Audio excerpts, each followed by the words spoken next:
ನಾವು ಭಗವದ್ಗೀತೆ ಉಪನ್ಯಾಸಗಳು ಮಾಡ್ತಾ ಇದ್ದೀವಿ. 2ನೇ ಅಧ್ಯಾಯದಲ್ಲಿ ಇವತ್ತು ನಾವು ಮಾಡಬೇಕಾಗಿರೋದು ಕರ್ಮಯೋಗಕ್ಕೆ ಅವತರಣಿಕೆ. 13ನೇ ಚಾಪ್ಟರ್ನಲ್ಲಿ ಕೊನೆಯಲ್ಲಿ ಒಂದು ಸ್ವಲ್ಪ ಬ್ಯಾಲೆನ್ಸ್ ಇದೆ, ಅದನ್ನು ಮುಗಿಸ್ಬೇಕಾಗಿದೆ, ಮುಗಿಸ್ಬೇಡ. ಈ ಕರ್ಮಯೋಗಕ್ಕೆ ಪೀಠಿಕೆ ಅಂತ ಹೇಳ್ತಾರೆ. ಇಲ್ಲಿ ಜ್ಞಾನದಿಂದಲೇ ಮೋಕ್ಷ, ಕರ್ಮದಿಂದ ಮೋಕ್ಷ ಆಗಲ್ಲ, ಕರ್ಮಯೋಗದಿಂದಲೂ ಮೋಕ್ಷ ಆಗೋದಿಲ್ಲ, ನಮಗೆ ಚೆನ್ನಾಗಿ ಗೊತ್ತು. ಮತ್ತು ಕರ್ಮಯೋಗವನ್ನು ಯಾಕೆ ಹೇಳ್ತಾ ಇದ್ದಾರೆ? ನಾನು BSc ಮಾಡಿದ್ದೀನಿ, PhD ಬೇಕು ಅಂದರೆ MSc ಮಾಡಲೇಬೇಕು.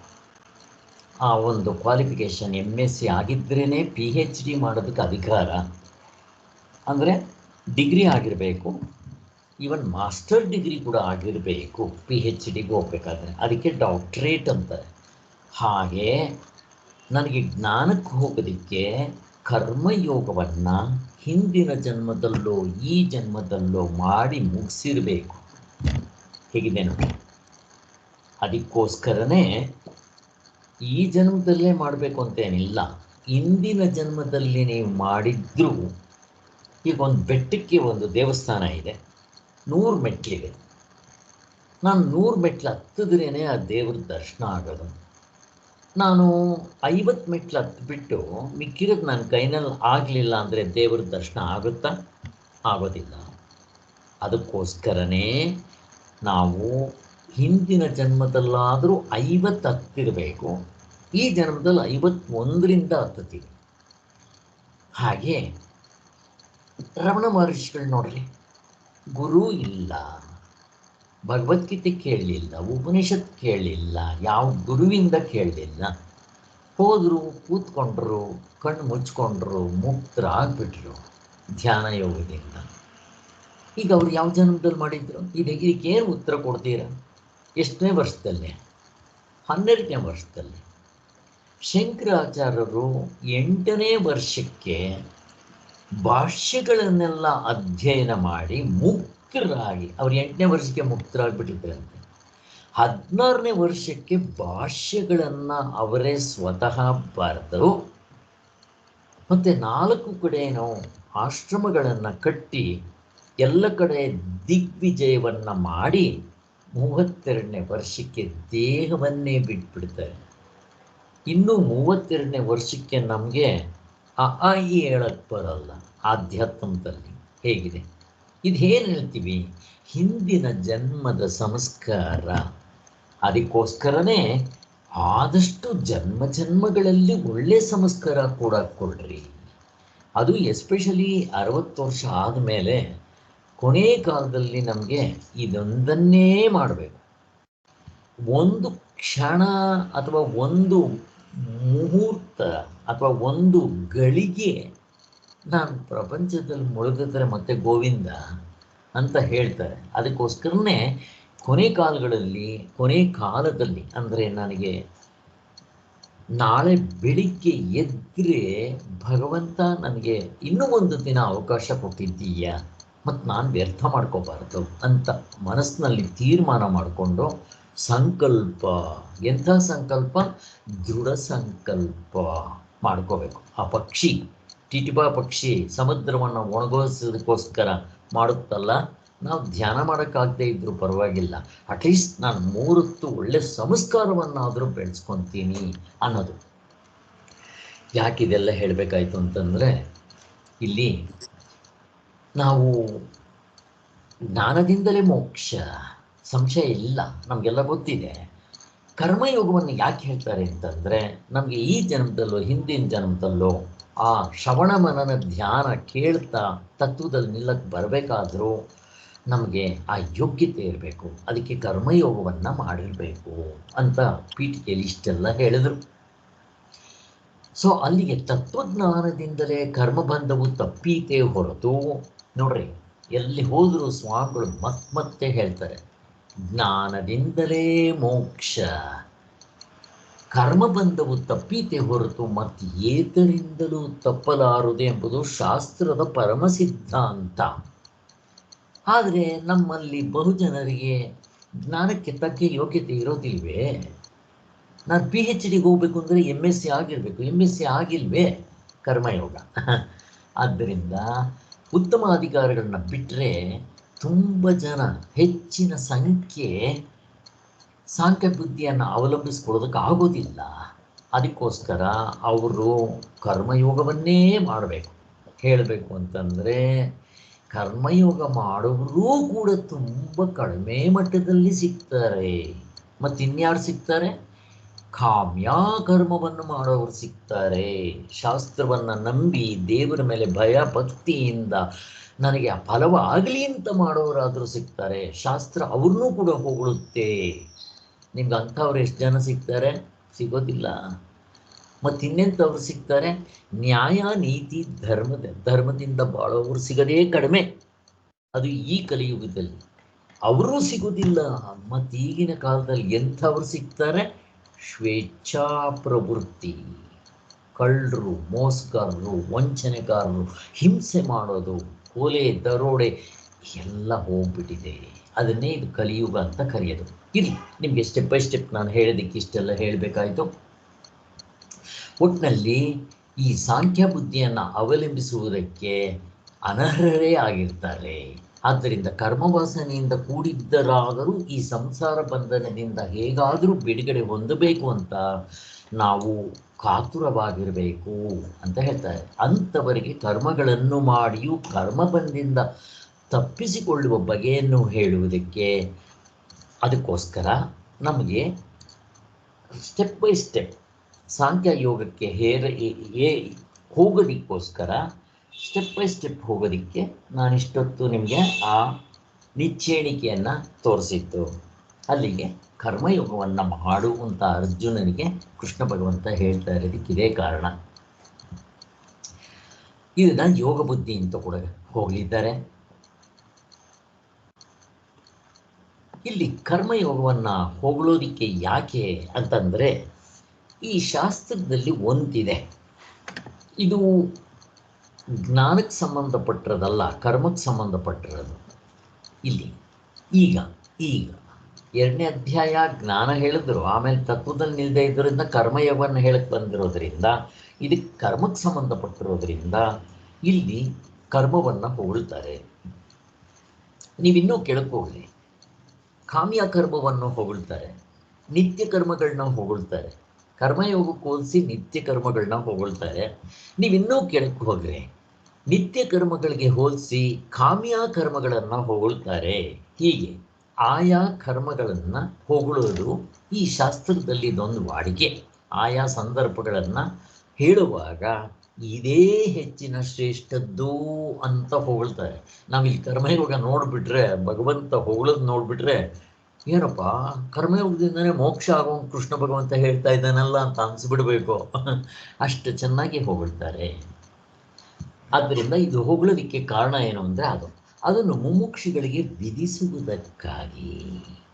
ಮುಮುಕ್ಷುಗಳಾದವರು ಕರ್ಮಯೋಗವನ್ನು ಹಿಂದಿನ ಜನ್ಮದಲ್ಲೋ ಈ ಜನ್ಮದಲ್ಲೋ ಮಾಡಿದರೆ ಮಾತ್ರ ಸಾಧ್ಯವಾಗುತ್ತೆ. ಕರ್ಮಕಾಂಡದಲ್ಲಿ ಕರ್ಮವನ್ನು ವಿಧಿಸಿರುವುದು, ಅದನ್ನು ಹೊಗಳುವುದಕ್ಕೆ ಅರ್ಥವಾದವನ್ನು ಹೇಳಿರೋದು ಉಂಟು. ಹಾಗೆ ಸ್ವಾಮಿಗಳು ಒಂದು ಎಕ್ಸಾಂಪಲ್ ಕೊಡ್ತಾರೆ. ಆ ಎಕ್ಸಾಂಪಲ್ ಎಲ್ಲ ಹಿಂದೆ ಹೇಳಿರಬೇಕು ಅಂದ್ಕೊತೀನಿ ನಾನು. ಆದ್ದರಿಂದ ಇಲ್ಲಿ ನಾವು ಕೆಲಸ ಮಾಡಿದ ತಕ್ಷಣ ನಮಗೆ ಫಲ ಆಗಬೇಕು ಅಂತ ಏನು ಹೇಳಕ್ಕೆ ಬರಲ್ಲ. ನಾವು ವ್ಯವಸಾಯ ಮಾಡ್ತೀವಿ, ಮಳೆ ಬಂದು ಕೊಚ್ಕೊಂಡು ಹೋಗ್ಬೋದು, ಅಥವಾ ನಾನು ಡಾಕ್ಟ್ರಾಗಿ ಚಿಕಿತ್ಸೆ ಕೊಡ್ಬೋದು, ಪೇಷಂಟಿಗೆ ವಾಸಿ ಆಗಬೇಕು ಅಂತ ಅನ್ನೋದೇನಿಲ್ಲ. ಪೇಷಂಟೇ ಸತ್ತೋದ್ರೂ ಸತ್ತು ಹೋಗ್ಬೋದು. ಇವುಗಳೆಲ್ಲ ನಾವು ನೋಡಿದ್ದಾಯಿತು ಅನಿಸುತ್ತೆ. ಮುಂದಕ್ಕೆ ಹೋಗೋಣ. ಆದರೆ ಈ ಕಾಮ್ಯ ಕರ್ಮಗಳಲ್ಲಿ ಈ ರೀತಿ ಉಂಟು. ಆದರೆ ಕರ್ಮಯೋಗದಲ್ಲಿ ನಿಮಗೆ ಸ್ವಲ್ಪ ಮಾಡಿದ್ರೂ ಸಾಕು, ಹೆಚ್ಚಿನ ಫಲ ಸಿಗುತ್ತೆ. ಇನ್ನೇನು ಬೇಕು? ಒಂದು ಕಲ್ಲು ಹೊಡೆದು 2 ಹಣ್ಣು ಉದುರಿಸೋ ಹಾಗೆ ಅದು ಮಹಾಭಯಂಕರ ರೂಪವಾದ ಸಂಸಾರ ಬಂಧನದಿಂದ ಬಿಡುಗಡೆ ಮಾಡಿಬಿಡುತ್ತೆ. ಹಾಗೆ ಅಂದಿದ ತಕ್ಷಣ ಕರ್ಮಯೋಗದಿಂದ ಮೋಕ್ಷ ಆಗುತ್ತೆ ಅಂತಲ್ಲ. ನಮ್ಗೆ ಆ ಯೋಗ್ಯತೆ ಇದ್ದರೆ ಜ್ಞಾನಕ್ಕೆ ನಮಗೆ ಆ ಅರ್ಥ ಆಗುತ್ತೆ. ಆ ಸಾಧನೆ ಮಾಡೋದಕ್ಕೆ ನಮಗೆ ಮುಂದಕ್ಕೆ ಕರ್ಕೊಂಡು ಹೋಗುತ್ತೆ. ಸ್ವಲ್ಪವೇ ಕರ್ಮವನ್ನು ಮಾಡಿದರೆ ಸಾಕು, ಮಹಾಭಯದಿಂದ ಬಿಡುಗಡೆ ಆಗಿಬಿಡುತ್ತೆ ಅಂತ ಹೇಳ್ತೀವಿ. ಇದು ನಮಗೆ ಸ್ವಲ್ಪ ಪ್ರಶ್ನೆಯ ರೂಪದಲ್ಲಿರುತ್ತೆ. ಅದೆಂಗಾಗ್ಬಿಡುತ್ತೆ ಸ್ವಾಮಿ ಅಂತ. ಅಲ್ಲದೆ ಆಟಮ್ ಬಾಂಬ್ ಪ್ರಯೋಗದಂಥ ಸಣ್ಣ ಕೆಲಸ. ಅದೇನು ಆಟಮ್ ಬಾಂಬು? ಮಣ್ಣಿನಿಂದ ಮಾಡಿದಂಥ ಕಣ, ಆಟಮ್ಮಿಂದ ಮಾಡಿರೋದು ಪ್ರಪಂಚವನ್ನೇ ನಷ್ಟ ಮಾಡುತ್ತೆ ಅಂತಂದರೆ ಈ ನಾಲ್ಕನ್ನು ಸೇರಿಸಿ ಕರ್ಮಯೋಗ ಮಾಡಿದ್ರೆ ಅದಕ್ಕೆ ಅಷ್ಟು ಫಲ ಇಲ್ಲ ಅಂತೀರಾ ಅಂತ ಪ್ರಶ್ನೆ. ಆದ್ದರಿಂದ ಕರ್ಮವು ಬಂಧನ ಮಾಡುವುದಾದರೆ ಕರ್ಮಯೋಗದ ನಿಯಮವನ್ನು ಅನುಸರಿಸಿದರೆ ಅದು ಬಂಧನದಿಂದ ಬಿಡುಗಡೆನೇ ಮಾಡಿಸ್ಬಿಡುತ್ತೆ.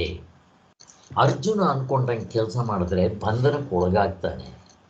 ಕೃಷ್ಣ ಭಗವಂತ ಹೇಳ್ದಂಗೆ ಕರ್ಮಯೋಗ ರೂಪದಲ್ಲಿ ಸೇರಿಸಿ ಮಾಡಿದ್ದಾದರೆ ಬಂಧನದಿಂದ ಬಿಡುಗಡೆ ಆಗ್ತಾನೆ, ಜ್ಞಾನದಿಂದಲೇ ಮೋಕ್ಷ. ಆದ್ದರಿಂದ ಕರ್ಮಕಾಂಡದಲ್ಲಿ ಕರ್ಮಗಳನ್ನು ವಿನಿಯೋಗಿಸಿರುವುದು ಅದನ್ನು ಹೊಗಳಿ ಅದನ್ನು ಮೇಲಕ್ಕೆತ್ತಲಿಕ್ಕೆ. ಇಲ್ಲಿ ಕರ್ಮಕಾಂಡದಲ್ಲಿ ಪೂರ್ತಿ ಕಾಮ್ಯ ಕರ್ಮಗಳನ್ನು ಹೇಳಿದೆ ಕರ್ಮಕಾಂಡ.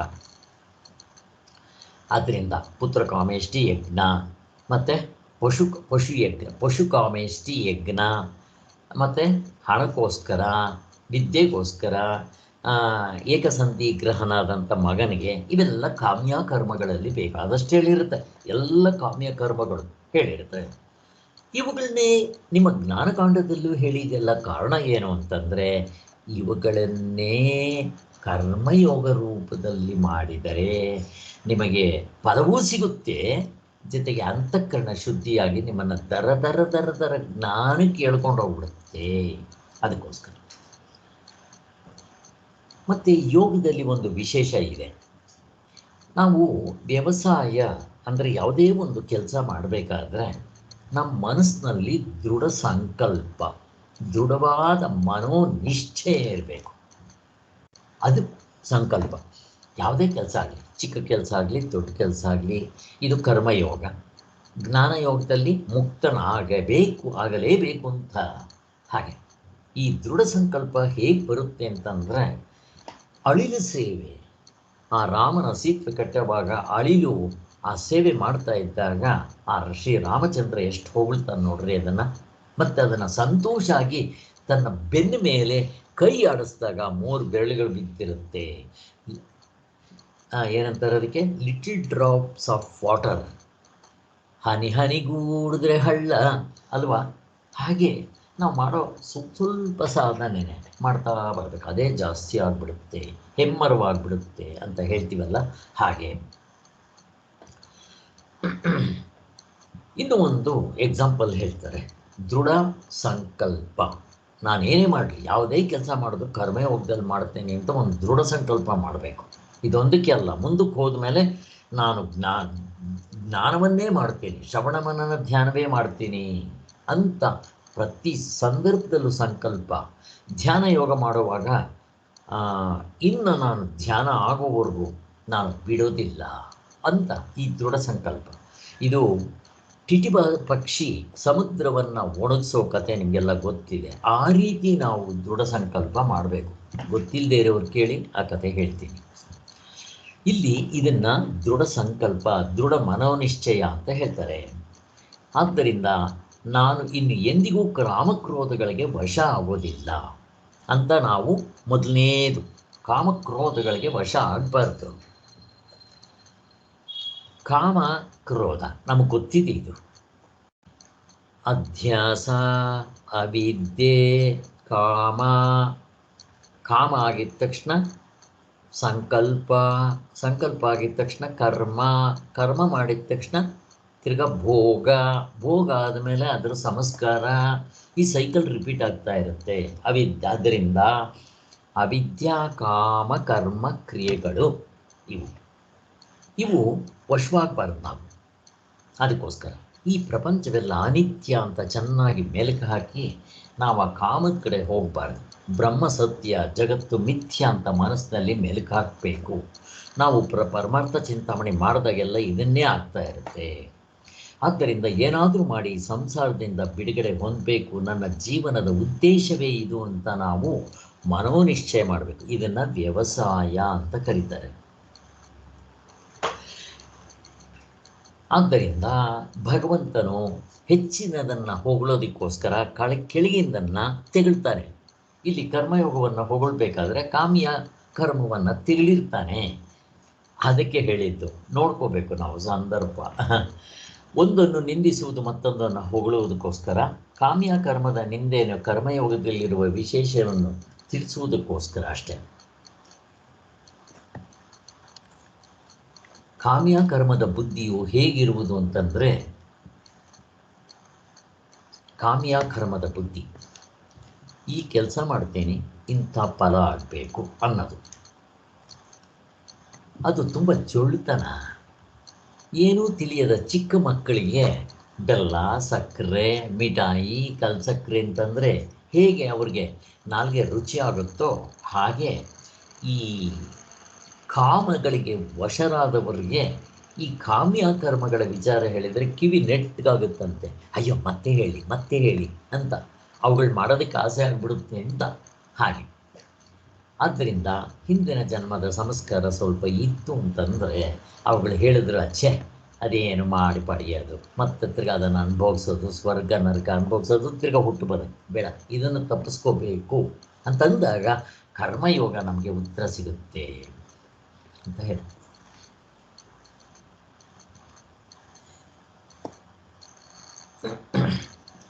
ಆದ್ದರಿಂದ ಬಗೆಯ ಭೋಗಗಳನ್ನ ಅನುಭವಿಸುವುದೇ ಪುರುಷಾರ್ಥ ಅಂತ ಅವ್ರು ನಂಬ್ಕೊಂಡಿರ್ತಾರೆ. ಅದು ತಪ್ಪು. ಅದಕ್ಕೇನಂತಾರೆ? ಭೋಗ ಐಶ್ವರ್ಯ ಕಾಮ ಅಂತಾರೆ. ಅದಕ್ಕೋಸ್ಕರ ಅವು ಇತ್ತು ಅಂತಂದರೆ ಮತ್ತೇನೋ, ಇವುಗಳಲ್ಲೇ ಮನಸ್ಸಿತ್ತು ಅಂದರೆ ಕಾಮ ಇತ್ತು ಅಂತಂದರೆ ಸಂಕಲ್ಪ ಇತ್ತು ಅಂದರೆ ಕರ್ಮ ಮಾಡಿದ್ಮೇಲೆ ಫಲ ಆದಮೇಲೆ ಅದನ್ನು ಅನುಭವಿಸ್ಬೇಕು, ಹುಟ್ಟು ಬರಬೇಕು, ಹುಟ್ಟಿದ ಮೇಲೆ ತಿರ್ಗ ಸಾಯಬೇಕು, ಈ ಸೈಕಲ್. ಅದಕ್ಕೋಸ್ಕರ ಸ್ವಾಮಿಗಳು ಒಂದು ಎಕ್ಸಾಂಪಲ್ ಕೊಡ್ತಾರೆ. ಈ ಬೀದಿ ನಾಯಿಗಳು ಅಥವಾ ಮನೇಲಿ ಸಾಕಿರೋ ನಾಯಿಗೆ ಒಂದು ಕತ್ತಿಗೆ ಒಂದು ಸರಪಣಿ ಕಟ್ಟಿಬಿಟ್ಟು ಕೈನಲ್ಲಿ ಇಟ್ಕೊಂಡು ಹೋಗ್ತಾ ಇರ್ತೀವಲ್ಲ, ಅದಕ್ಕೆಲ್ಲಿ ಎಂಥ ಸ್ವತಂತ್ರ ಇದೆ ಅದಕ್ಕೆ ಅಲ್ವಾ? ಅದೇ ಕಾಡು ನಾಯಿ ಇವು ಯಾವ ಸರಪಳಿ ಇಲ್ಲದೆ ಧಾರಾಳವಾಗಿ ಕಾಡಿನಲ್ಲಿ ಓಡಾಡ್ಕೊಂಡಿರುತ್ತಲ್ಲ, ಅದರ ಸ್ವತಂತ್ರಕ್ಕೂ ಇದ್ರ ಸ್ವತಂತ್ರಕ್ಕೂ ಒಂದೇನಾ? ಕರ್ಮಯೋಗದಲ್ಲಿ ಸಿಗೋ ಸ್ವತಂತ್ರಕ್ಕೂ ಈ ಕಾಮ್ಯ ಕರ್ಮದಿಂದ ಸಿಗೋ ಸ್ವತಂತ್ರಕ್ಕೂ ಒಂದೇ ಅಂತ ಹೇಳ್ತೀರಾ ಅಂತ ಹೇಳಿ ಅದನ್ನು ಎಕ್ಸಾಂಪಲ್ ಕೊಡ್ತಾರೆ. ಆದ್ದರಿಂದ ಇದು ಉತ್ತಮವಾದ, ನಮಗೆ ಹೇಗೆ ಡಾಕ್ಟರ್ ಹತ್ರ ಹೋದರೆ ಇದು ತುಂಬ ಉತ್ತಮವಾದ ಔಷಧನಪ್ಪ, ತಾವು ಮನಸ್ಸನ್ನು ಗಟ್ಟಿ ಮಾಡಿ ಒಂದಿಷ್ಟು ಪಥ್ಯ ಮಾಡಿಬಿಟ್ಟು ಈ ಔಷಧಿ ತೊಗೊಂಡ್ರೂ ಸಾಕು, ನಿಮ್ಗೇನಾಗುತ್ತೆ? ವಜ್ರಕಾಯವಾಗಿಬಿಡುತ್ತೆ, ನಿಮ್ಮ ಶರೀರ ವಜ್ರದಷ್ಟು ಗಟ್ಟಿಯಾಗಿಬಿಡುತ್ತೆ ಅಂತ ಹೇಗೆ ಹೇಳ್ತಾರೋ ಹಾಗೆ ಈ ಕರ್ಮಯೋಗವನ್ನು ಹೊಗಳ್ತಾ ಇದ್ದಾರೆ. ಇನ್ನು 14ನೇ ಚಾಪ್ಟರ್ಗೆ ಹೋಗೋಣ. ಕರ್ಮಯೋಗದ ಗುರಿ. ಈಗ ನಾನು ಕರ್ಮಯೋಗವನ್ನು ಮಾಡೋದ್ರಿಂದ ನನಗೇನಾಗುತ್ತೆ, ಆ ಗುರಿ ಅಂದರೆ ಏನು, ಅದರ ಬಗ್ಗೆ ಭಗವಂತ ಹೇಳ್ತಾನೆ. ಇಲ್ಲಿ ಭಗವಂತ ಸಾಂಖ್ಯ ಬುದ್ಧಿಯನ್ನು ಹೇಳಿದ ಬಳಿಕ ಯೋಗ ಬುದ್ಧಿಯನ್ನು ಹೇಳಿದ್ದು ಪ್ರಾರಂಭಿಸಿರೋದು ನಮಗೆಲ್ಲ ಗೊತ್ತಿದೆ. ಕರ್ಮಯೋಗಕ್ಕೂ ಇರುವ ಅಂತರ ಮೇರು ಪರ್ವತ, ಆನೆ ಸಾಸಿವೆ ಕಾಳಿಗಿರೋಷ್ಟು ಆಗ್ಬಿಡುತ್ತೆ ಅಂತಾರೆ. ಅಜಗಜಾಂತರ ಅಂತೀವಲ್ಲ, ಹಾಗಾಗ್ಬಿಡುತ್ತೆ. ಏನಮ್ಮ ವ್ಯತ್ಯಾಸ? ಕಾಮ್ಯ ಕರ್ಮದಲ್ಲಿ ಎಂತ ಕರ್ಮಯೋಗಕ್ಕೆ ಇಷ್ಟು ವ್ಯತ್ಯಾಸ ಇದೆಯಾ ಸ್ವಾಮಿ ಅಂತಂದರೆ ಹೌದು. ಹೇಗೆ ತೋರಿಸ್ತಾರೆ? ಈ ವೇದಗಳಲ್ಲೆಲ್ಲ ವೇದ ಅದೇನಾಗಿರುತ್ತೆ? ತ್ರೈಗುಣ್ಯ ವಿಷಯವಾಗಿರುತ್ತೆ. ಬರೀ ವೇದ ಮಾತ್ರ, ಕರ್ಮಕಾಂಡ, ಉಪಾಸನಕಾಂಡ, ಜ್ಞಾನಕಾಂಡ ಎಲ್ಲವೂ ಲೌಕಿಕ, ವೈದಿಕ, ಪಾರಮಾರ್ಥಿಕ ಇವೆಲ್ಲವೂ ಗುಣತ್ರಯದಿಂದ ಕೂಡಿರುತ್ತೆ. ಇದಕ್ಕೆ ಗುಣತ್ರಯ ವಿಭಾಗ ಯೋಗ ಅಂದರೆ ದೇವತೆಗಳಿಂದ ಹಿಡಿದು ಪ್ರಾಣಿಗಳವರೆಗೂ, ಮತ್ತು ಈ ಶಾಸ್ತ್ರದಲ್ಲಿ ಹೇಳಿರುವಂಥ ಪಿತೃಲೋಕ ಮತ್ತು ದೇವಗಂಧರ್ವರು, ಋಷಿಮುನಿಗಳು ಮತ್ತು ಯಕ್ಷ ಗಂಧರ್ವ ದೇವತೆಗಳು ಇವುಗಳು ಸೇರಿಸ್ಕೊಂಡ್ಬಿಡ್ಬೇಕು. ಎಲ್ಲರೂ ಕೂಡ ಈ 3 ಗುಣಗಳಿಂದ ಬದ್ಧರಾಗಿರ್ತಾರೆ. ಇದ್ದರೆ ಸತ್ವಗುಣ, ಅದಕ್ಕಿಂತ ಇಲ್ಲ ಅಂದರೆ ಅದಕ್ಕಿಂತ ಕೆಳಗಿನ ಮಟ್ಟದ್ದು ರಜೋಗುಣ, ಅದಕ್ಕಿಂತ ಕೆಳಗಿನ ಮಟ್ಟದ್ದು ತಮೋಗುಣ. ಈಗ ಈ 3 ಗುಣಗಳನ್ನು ಮೀರಿದವರು ಯಾರಾದರೂ ಇರ್ತಾರ ಅಂತಂತಂದರೆ ಮುಕ್ತರಾದವರು. ಅವರು ಗುಣಾತೀತರಾಗಿರ್ತಾರೆ, ನಿಸ್ತ್ರೈಗುಣ್ಯರಾಗಿರ್ತಾರೆ, ಗುಣಗಳನ್ನು ಮೀರಿರ್ತಾರೆ ಅಂತ. ಅಲ್ಲಿಗೆ ಪ್ರಪಂಚದಲ್ಲಿ ಈವನ್ ಪ್ರಾಣಿಗಳಲ್ಲೂ ಕೂಡ ಇಲ್ಲಿರುತ್ತೆ ಗುಣಗಳು. ನಾವು ಜಡ್ಜ್ ಮಾಡಿಬಿಡ್ಬೋದು. ಆ ಪ್ರಾಣಿ ಸ್ವಲ್ಪ ಗಮನಿಸಿದ್ರೆ ಇದು ಸತ್ವಗುಣವ, ಇದು ರಜೋಗುಣವ, ತಮೋಗುಣವ ಹೇಳ್ಬಿಡ್ಬೋದು. ಆದ್ದರಿಂದ ಒಟ್ಟಿನಲ್ಲಿ ಈ ಪ್ರಪಂಚವೆಲ್ಲವೂ ಗುಣತ್ರಯದಿಂದ ಕೂಡಿದೆ ಅಂತ ಹೇಳ್ತಾರೆ. ಈಗ ನಾನು ಕರ್ಮಯೋಗ ರೂಪದಲ್ಲಿ ಮಾಡಿ ಜ್ಞಾನದಿಂದ ಆ ತತ್ವವನ್ನು ಕಂಡುಕೊಂಡ್ರೆ ಏನಾಗುತ್ತೆ?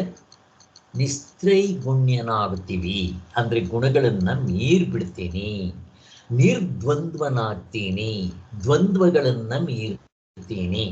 ಗುಣಗಳನ್ನು ಮೀರೋದು ಒಂದು, ಎಲ್ಲ ಒಟ್ಟಿಗೆ ಸಿಕ್ಬಿಡುತ್ತೆ ನಮ್ಗೆ ಅನುಭವ. ಹಗ್ಗ ಅಂತ ಕಂಡ ಮೇಲೆ ಹಾವಿನ ಭಯ ಇಲ್ಲ, ನರಕ ಇಲ್ಲ, ಬೆವರೋದಿಲ್ಲ, ಬಿ ಪಿ ಜಾಸ್ತಿ ಆಗೋದಿಲ್ಲ.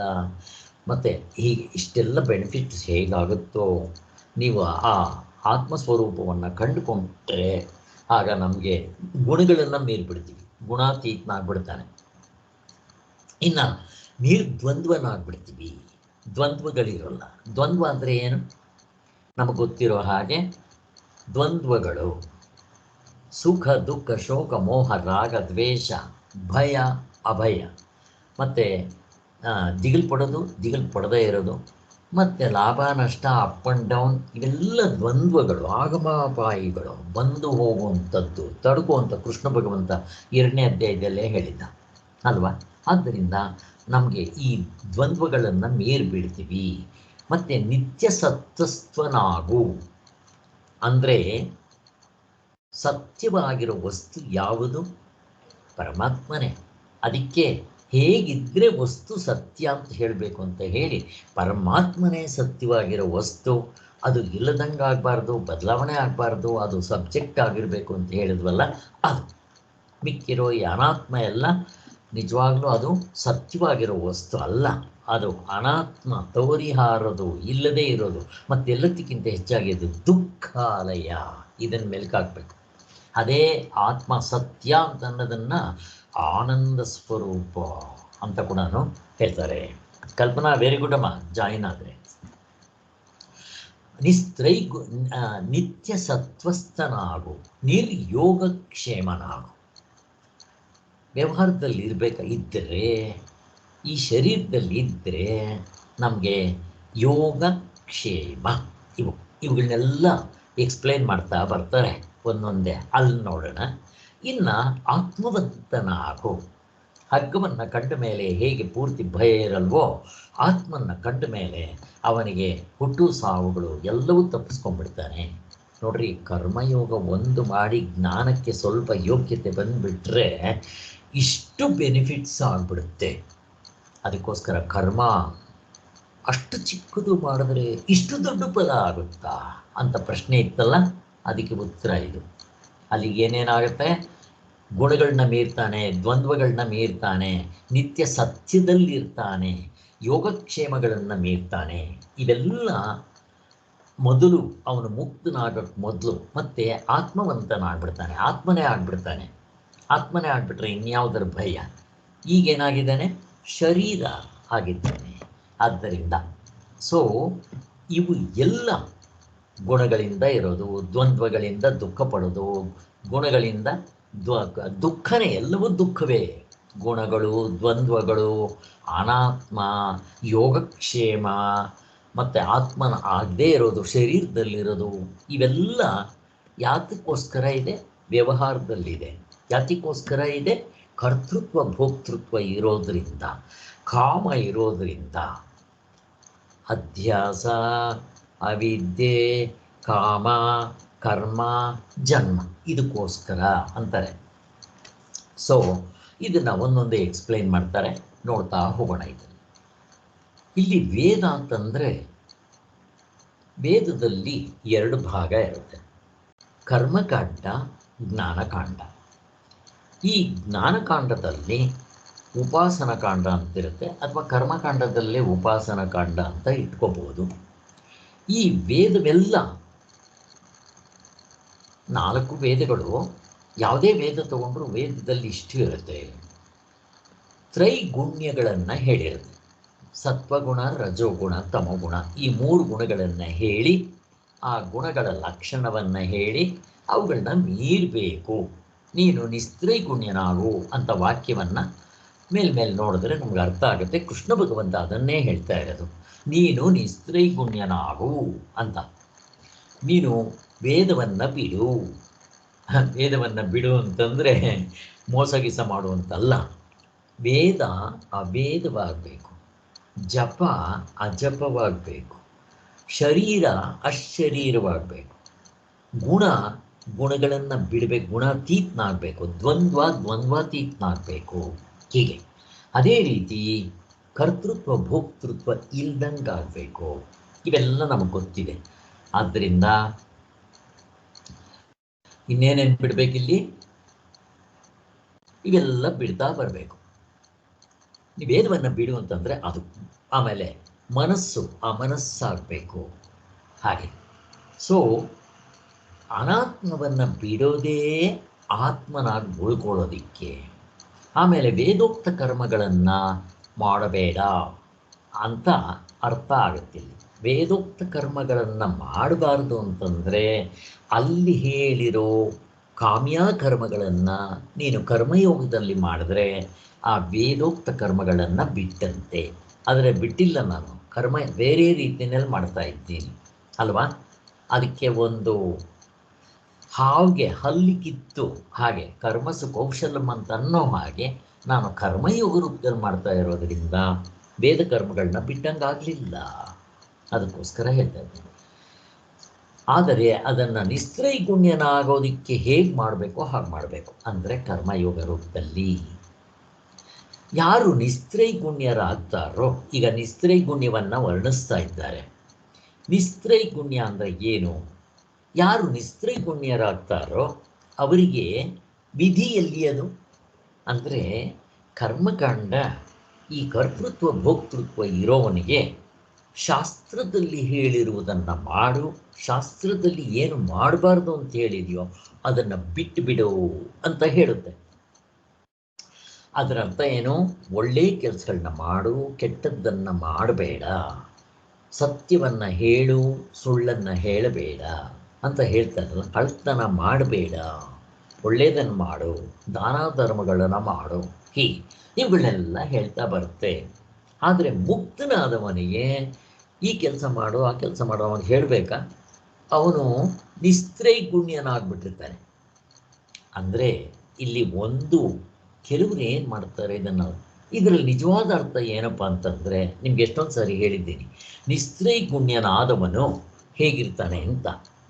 ಆ ರಾಧೆ ಆ ಸಮುದ್ರ ದಾಟಬೇಕು ಅಂತಂದಾಗ ಕೃಷ್ಣನು ಆ ಜನ್ಮ ಬ್ರಹ್ಮಚಾರಿ ಆಗಿದ್ದರೆ ದಾರಿ ಬಿಡಲಿ ಅಂದರೆ ಬಿಟ್ಬಿಡುತ್ತೆ.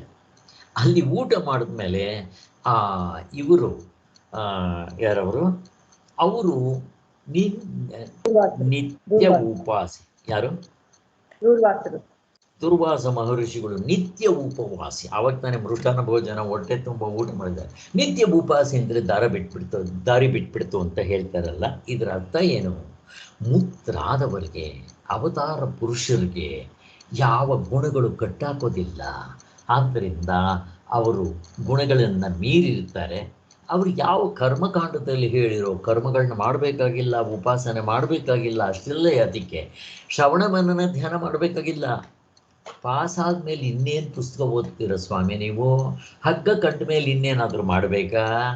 ಏನೂ ಮಾಡಬೇಕಾಗಿಲ್ಲ. ಹಾಗೆ ಆದರೆ ಕೆಲವರು ಇದನ್ನು ತಪ್ಪಾಗಿ ತಿಳ್ಕೊಂಡು, ಹಾಗಂದರೆ ಮುಕ್ತನಾದವನು ಕೆಟ್ಟ ಕೆಲಸ ಬೇಕಾದರೂ ಮಾಡ್ಬೋದು ಅಂತ ಅರ್ಥ ಬರೋ ಹಂಗಿದೆ ಇಲ್ಲಿ. ತಪ್ಪು. ಮುಕ್ತನಾದವನು ಕೆಟ್ಟ ಕೆಲಸ ಮಾಡ್ತಾನ? ಪ್ರಶ್ನೆ ಮಾಡೋದಿಲ್ಲ. ಯಾಕೆ? ಪ್ರಶ್ನೆ ಕೇಳ್ತಾ ಇದ್ದೀನಿ, ಯಾರಾದರೂ ಹೇಳ್ರೆ. ಮುಕ್ತನಾದವನು ಕೆಟ್ಟ ಕೆಲಸ ಮಾಡೋದಿಲ್ಲ, ಯಾಕೆ? ಸಾಧನೆ ಹಂತದಲ್ಲೇ ಮಾಡಿರಲ್ಲ, ಸಾಧನೆ ಆದ್ಮೇಲೆ ಮಾಡ್ತಾನೆ. ಸಾಧನೆ ಮಾಡುವಾಗಲೇ ಅವನು ಕೆಟ್ಟ ಕೆಲಸ ಮಾಡಬಾರ್ದು. ಮಾಡಿದ್ರೆ ಮೋಕ್ಷ ಆಗೋದಿಲ್ಲ. ಇನ್ನು ಮೋಕ್ಷ ಆದಮೇಲೆ ಕೆಟ್ಟ ಕೆಲಸ ಮಾಡ್ತಾನೆ ಅಂದ್ರೆ ಅರ್ಥ ಇರ್ತದ್ದು ಆಗೋದಿಲ್ಲ. ಆದರೆ ಇದರಲ್ಲಿ ಒಂದು ಅರ್ಥ ಬರುತ್ತೆ. ನಿಸ್ತ್ರೈಗುಣ್ಯನಾದವನು ಅಕರ್ಮ ವಿಕರ್ಮಗಳನ್ನು ಬೇಕಾದರೂ ಮಾಡಿಬಿಡ್ಬೋದು ಅಂತ. ಅವನು ಕೆಲಸ ಮಾಡದೆ ಸುಮ್ಮನೆ ಇರ್ಬೋದು, ಅಥವಾ ಕೆಟ್ಟ ಕೆಲಸ ಬೇಕಾದರೂ ಮಾಡಬಹುದು ಅಂತ.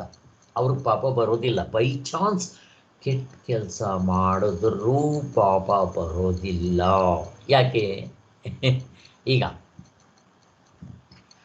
ಕೃಷ್ಣ ಭಗವಂತ 16,000 ಗೋಪಿಕಾ ಸ್ತ್ರೀಯರಿಗೆ ಗಂಡನಾಗಿದ್ದ, ಪಾಪ ಬಂತ? ಬರೋದಿಲ್ಲ. ಹಾಗಲ್ಲ ಅರ್ಥ ಅದು. ಇರಲಿ. ಇನ್ನು ರಾಮನ ಅವತಾರಕ್ಕಿಂತ ಹಿಂದೆ ಯಾರೋ ಪರಶುರಾಮನ ಅವತಾರ, ತನ್ನ ಮಗನಿಗೆ ನಿನ್ನ ತಾಯಿಯ ತಲೆ ಕಡಿ ಅಂತಂದ, ಕಡಿದ್ಬಿಟ್ಟ, ಪಾಪ ಬಂತ ಅವನಿಗೆ? ಬರೋದಿಲ್ಲ. ಅವರ ಅರ್ಥ ಅದಲ್ಲ. ಕೊನೆಗೇನಾಯಿತು? ಆ ಮಗ ಏನು ವರ ಕೇಳ್ಕೊಂಡ?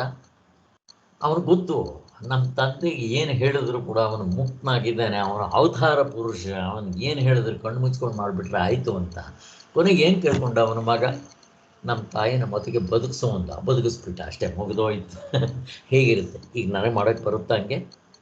ಆದ್ದರಿಂದ ಅವ್ರು ಏನು ಕೆಲಸ ಬೇಕಾದರೂ ಮಾಡ್ಬೋದು ಅನ್ನೋದು ತಪ್ಪು, ಹಂಗಿರೋದಿಲ್ಲ. ಆದ್ದರಿಂದ ಇನ್ನೂ ಒಂದು, ಅವ್ರು ಅಕಸ್ಮಾತ್ ಹಾಗೆ ಮಾಡಿದ್ರು, ನಮಗದು ತಪ್ಪಾಗಿ ಕಂಡ್ರು, ಶಾಪ ಅಲ್ಲ, ಅದು ವರ. ಚೆನ್ನಾಗಿ ಅರ್ಥ ಮಾಡ್ಕೊಳ್ಳಿ. ಇಷ್ಟು ಸಾಕಾದ್ರ ಬಗ್ಗೆ ನಾವು ಮುಂದಕ್ಕೆ ಹೋಗಬೇಕಾಗಿದೆ. ಇದನ್ನು ತಿಳ್ಕೊಂಡು ಕೆಲವರು ಏನು ಮಾಡ್ತಾರೆ, ಈ ಬಟ್ಟೆಗಿಟ್ಟೆ ಹಾಕ್ಕೊಂಡ್ಬಿಟ್ಟು ಸನ್ಯಾಸಿಗಳು ಅಂತ ಹೇಳಿ ಜಡೆಗಿಡೆ ಬಿಟ್ಬಿಟ್ಟು ಈ ವಿಭೂತಿ ಹಚ್ಕೊಂಡ್ಬಿಟ್ಟು ಏನೋ ಸ್ವಲ್ಪ ಸಿದ್ಧಿ ಪದ್ಧತಿ ತೋರಿಸ್ಬಿಟ್ಟು ನೀರ ಮೇಲೆ ನಡೆಯೋ ಥರನೋ ಏನೋ ಮಾಡಿಬಿಟ್ಟು ನಾನು ಮುಕ್ತನಾಗ್ಬಿಟ್ಟಿದ್ದೀನಿ, ಆದ್ದರಿಂದ ನಾನು ಹೇಗೆ ನಡ್ಕೊಂಡ್ರೂ ಪರವಾಗಿಲ್ಲ ಅಂತ ಹೇಳಿ ಪ್ರಪಂಚದಲ್ಲಿ ಯದ್ವಾತತ್ವ ನಡೀತಾರೆ. ಆದ್ದರಿಂದ ಇವರು ಮುಕ್ತರ ಹಾಗಿಲ್ಲ ಅಂತ ಅಷ್ಟೆ.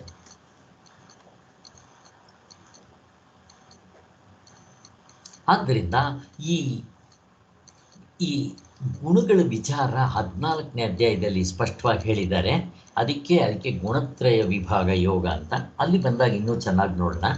ಆದರೂ ಈ ನಿಸ್ತ್ರೈ ಗುಣೇನಾಗುವಂತ ನಾವು ತಿಳ್ಕೊಬೇಕಾದ್ರೆ ಇಲ್ಲಿ 3 ಗುಣಗಳ ವಿಚಾರ ಸ್ವಲ್ಪ ತಿಳ್ಕೊಬೇಕಾಗುತ್ತೆ ಅಂತ ಹೇಳಿ ಸ್ವಾಮಿಗಳು ಇಲ್ಲಿ ಸ್ವಲ್ಪ ವಿಚಾರ ಹೇಳ್ತಾ ಇದ್ದಾರೆ. ಇದು ಕಪಿಲ ಸಾಂಖ್ಯರ ಥಿಯರಿ. ಇಲ್ಲಿ ನಾವು ಅಕ್ಸೆಪ್ಟ್ ಮಾಡ್ಕೊಂಡ್ಬಿಡ್ತೀವಿ. ಶಂಕರಾಚಾರ್ಯ ತುಂಬ ಬ್ರಾಡ್ ಮೈಂಡ್ ಅನ್ನೋದಕ್ಕೆ ಇದೆ. ಅವ್ರಿಗೆ ಯಾವುದು ಅಕ್ಸೆಪ್ಟೆನ್ಸ್ ಇಲ್ವೋ, ಮೂತಿ ನೋಡದೆ ನಿಮ್ದಿಲ್ಲಿ ತಪ್ಪಿದೆ ಅಂತ ಸ್ಪಷ್ಟವಾಗಿ ತೋರಿಸ್ತಾರೆ. ಅವ್ರದ್ದು ಹೊಂದೋ ಥರ ಇದ್ದರೆ, ಅದರಿಂದ ನಮ್ಗೆ ಉಪಯೋಗ ಥರ ಆಗೋ ಥರ ಇದ್ದರೆ, ಅವ್ರು ಹೇಳದೇ ಇದ್ದರೂ ಅದನ್ನು ಅಕ್ಸೆಪ್ಟ್ ಮಾಡ್ಕೊಂಡ್ಬಿಡ್ತಾರೆ. ಇದು ಅವ್ರ ದೊಡ್ಡತನ. ಹೇಗಿದೆ ನೋಡ್ರಿ, ತುಂಬ ದೊಡ್ಡತನ ಇದು. ಆದ್ದರಿಂದ ಇಲ್ಲಿ 5 ಜನ ದರ್ಶನಕಾರರು ಅವ್ರು ಎಲ್ಲೆಲ್ಲಿ ತಪ್ಪು ಹೇಳಿದ್ದಾರೋ ಅದು ರಾಜಾರೋಷವಾಗಿ ಧೈರ್ಯವಾಗಿ ಯಾರು ಹೊಗಳಿ ಬಿಡಲಿ ಇರೋದು ಸತ್ಯ ಅಂಶವನ್ನು ತೆಗೆದಿಟ್ಟಿದ್ದಾರೆ. ಸೂತ್ರಭಾಷೆಯಲ್ಲಿ ಇವರೆಲ್ಲರದ್ದು ಬಂಡವಾಳ ಓಪನ್ ಮಾಡಿಟ್ಟಿದ್ದಾರೆ. ಯಾಕೆ ಅಂತಂದರೆ ಇಲ್ದಿದ್ರೆ ಬೇರೆಯವ್ರಿಗೆ ಮುಮುಕ್ಷುಗಳಿಗೆ ತೊಂದರೆ ಆಗತ್ತೆ ನಾನು ಮುಚ್ಚಿಟ್ರೆ ಅಂತ. ಮತ್ತು ಹೊಗಳೋ ಕಡೆ ಹೊಗಳಿದ್ದಾರೆ, ಅದನ್ನು ಅಕ್ಸೆಪ್ಟ್ ಮಾಡ್ಕೊಂಡಿದ್ದಾರೆ. ಈ ಕಪಿಲ ಸಾಂಖ್ಯರದು ಅಷ್ಟೆಲ್ಲ ಹೇಳಿದ್ರಲ್ಲ, ಇಲ್ಲಿ ನೋಡ್ರಿ. ಈಗ ನಮಗೆ ಈ ಗುಣಗಳ ವಿಚಾರ ಬಂದಾಗ, ಪ್ರಪಂಚ ಸೃಷ್ಟಿ ವಿಚಾರ ಬಂದಾಗ ಇದೊಂದು ಸ್ವಲ್ಪ ತೊಗೊಂಡ್ಬಿಡ್ತಾರೆ.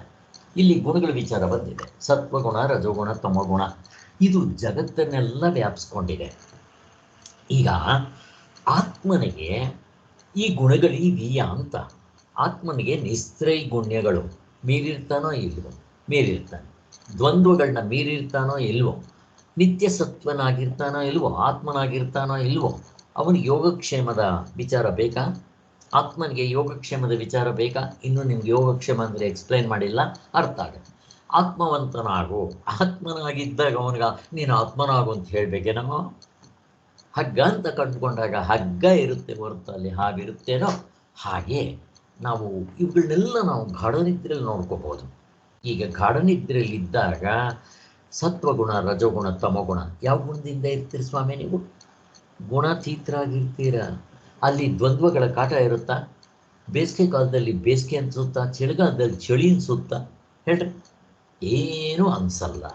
ದ್ವಂದ್ವಗಳನ್ನ ಮೀರಿರ್ತಾರೆ. ಮತ್ತು ಯೋಗಕ್ಷೇಮ ಅದು ಅಷ್ಟೇ. ನಿಮಗೆ ಎಕ್ಸ್ಪ್ಲೇನ್ ಮಾಡಿದ್ರೆ ಸ್ಪಷ್ಟವಾಗಿ ಅರ್ಥ ಆಗುತ್ತೆ. ಆದ್ದರಿಂದ ಮುಕ್ತನಾದವನಿಗೆ ಇವು ದೇವರು ಕೊಟ್ಟಿರೋ ಸ್ಯಾಂಪಲ್ನಲ್ಲಿ ಸಹಜವಾಗಿರುತ್ತೆ, ಎಫರ್ಟ್ಲೆಸ್, ಚಾಯ್ಸ್ಲೆಸ್, ಸ್ಪಾಂಟೇನಿಯಸ್ ಆಗಿರುತ್ತೆ. ಈಗ ನನಗೆ ಎಚ್ಚರದಲ್ಲಿ ಪ್ರಾಬ್ಲಮ್ ಇದೆ. ಎಚ್ಚರದಲ್ಲಿ ಸಾಧನೆ ಮಾಡಿ ನಾನು ಈ ಗುಣಗಳನ್ನ ಅಭ್ಯಾಸ ಮಾಡಿ ನಾನು ಮುಕ್ತನಾಗಬೇಕಾಗಿದೆ. ಒಟ್ಟಿನಲ್ಲಿ ಈ ಯಾವಾಗ ಗಾಢನಿದ್ರೆಯಲ್ಲಿದ್ದಾಗ ಇವಿಲ್ಲ. ಯಾಕೆ? ಆತ್ಮನಾಗಿರ್ತೀನಿ, ದೇವರಾಗಿರ್ತೀನಿ. ಎಚ್ಚರಕ್ಕೆ ಬಂದರೆ ದೆವ್ವ ಆಗ್ತೀವಿ. ದೆವ್ವ ಅಂದರೆ ಏನು? ಕರ್ತೃತ್ವ, ಭೋಕ್ತೃತ್ವ. ಗಾಢನಿದ್ರೆಯಲ್ಲಿದ್ದಾಗ ಅದಿರೋಲ್ಲ. ಯಾವಾಗ ಕರ್ತೃತ್ವ ಭೋಕ್ತೃತ್ವ ಬಂತೋ ನನಗೆ ಈ 3 ಗುಣಗಳು ಪೀಡಿಸುತ್ತೆ. ಅವನು ಹಿಂದಿನ ಜನ್ಮದಲ್ಲಿ ಮಾಡಿರೋದು ಯಾವುದರಿಂದಲೋ, ಒಟ್ಟಿನಲ್ಲಿ ಯಾವುದೋ ಒಂದು ಗುಣಕ್ಕೆ ಅವನು ಬದ್ಧನಾಗಿರ್ತಾನೆ. ರಜೋಗುಣವೋ, ಸತ್ವಗುಣವೋ, ತಮೋಗುಣವೋ, ಆ ಗುಣಕ್ಕೆ ತಕ್ಕಂತೆ ಅವನ ಕತ್ತಿನ ಪಟ್ಟಿ ಹಿಂದೆಗಡೆ ಹಿಡಿದು ಆಯಾ ಕರ್ಮಗಳಲ್ಲಿ ನುಗ್ಗಿಸ್ತಾ ಇರುತ್ತೆ. ಇದು ಹೇಗಿದೆ ನೋಡ್ರಿ, ಕರ್ತೃತ್ವ ಭೋಕ್ತೃತ್ವ ಬಂದರೆ ಎಷ್ಟು ಪ್ರಾಬ್ಲಮ್ಗಳು ಸ್ಟಾರ್ಟ್ ಆಗುತ್ತೆ ಅನ್ನೋದಕ್ಕೆ. ಆದ್ದರಿಂದ ಅವಸ್ಥೆ ಒಂದು ಬಿಟ್ಟು ಅವಸ್ಥೆ ಒಳಗಡೆ ಇರೋ 1/2 ಡಜನ್ 3 ಗುಣಗಳಿಂದ ಕೂಡಿರುತ್ತೆ. ಆಧ್ಯಾತ್ಮಿಕ ಪ್ರಪಂಚ ಅನ್ನೋ ನಾನು, ಮತ್ತು ಆದಿ ಭೌತಿಕ ಅಂದರೆ 84 ಲಕ್ಷ ಜೀವರಾಶಿಗಳು, ಆದಿ ದೈವಿಕ ಅಂದರೆ ದೇವತೆಗಳು, ಋಷಿಗಳು, ಮತ್ತು ಗಂಧರ್ವರು, ಎಲ್ಲರೂ ಸೇರ್ಕೊಂಡ್ಬಿಡ್ತಾರೆ. ಎಲ್ಲರೂ ಯಾವುದಾದ್ರೂ ಗುಣದಿಂದ ಆಗಿರ್ತಾರೆ. ಮುಕ್ತನಾದವನು ಮಾತ್ರ ಗುಣಗಳನ್ನು ಮೀರಿರ್ತಾನೆ. ಆದ್ದರಿಂದ ಹಾಗೆ ಸಾಮಾನ್ಯವಾಗಿ ಮನುಷ್ಯರು ಗುಣಗಳನ್ನು ತನ್ನನ್ನು ವಿಂಗಡಿಸಿಕೊಳ್ಳದೇ ಇರೋದ್ರಿಂದ, ಈಗ ಗುಣಗಳು ಅನ್ನೋದು ಆತ್ಮವ ಅನಾತ್ಮವ ಪ್ರಶ್ನೆ ಕೇಳ್ತಾ ಇದ್ದೀನಿ. ಕಲ್ಪನಾ, ಗುಣ ಅಂತ ಅನ್ನೋದು ಸತ್ವಗುಣ, ರಜೋಗುಣ, ತಮೋಗುಣ, ಆತ್ಮವ ಅನಾತ್ಮವ? ಅನಾತ್ಮ. ಮುಗಿದೋಯ್ತು ನೋಡ್ರಿ, ಎಷ್ಟು ಚೆನ್ನಾಗಿದೆ. ಆದ್ದರಿಂದ ಇದು ಅನಾತ್ಮ ಆದರೆ ಆತ್ಮ ಅನಾತ್ಮರ ಕಲಬೇರಿಕೆ ಆಗಿದೆ. ಎಲ್ಲಿ? ಎಚ್ಚರದಲ್ಲಿ. ನಿದ್ದೆಲಿಲ್ಲ, ನಿದ್ದೆಯಲ್ಲಿ ಗುಣವೇ ಇಲ್ಲ, ಅದರ ಅಡ್ರೆಸ್ ಇಲ್ಲ. ಆದ್ದರಿಂದ ಈ ಗುಣಗಳೆಲ್ಲ ಎಷ್ಟೇ ಸತ್ವಗುಣವಾಗಿರಲಿ ಅದು ಅನಾತ್ಮವೇ. ಆ ಗುಣಗಳ ವಿಚಾರ 14ನೇ ಅಧ್ಯಾಯದಲ್ಲಿ ಚೆನ್ನಾಗಿ ಹೇಳ್ತಾರೆ, ಅವಾಗ ನೋಡೋಣ. ಈಗ ಎಷ್ಟು ಬೇಕೋ ಅಷ್ಟು ಮಾತ್ರ ನೋಡ್ಕೋಣ.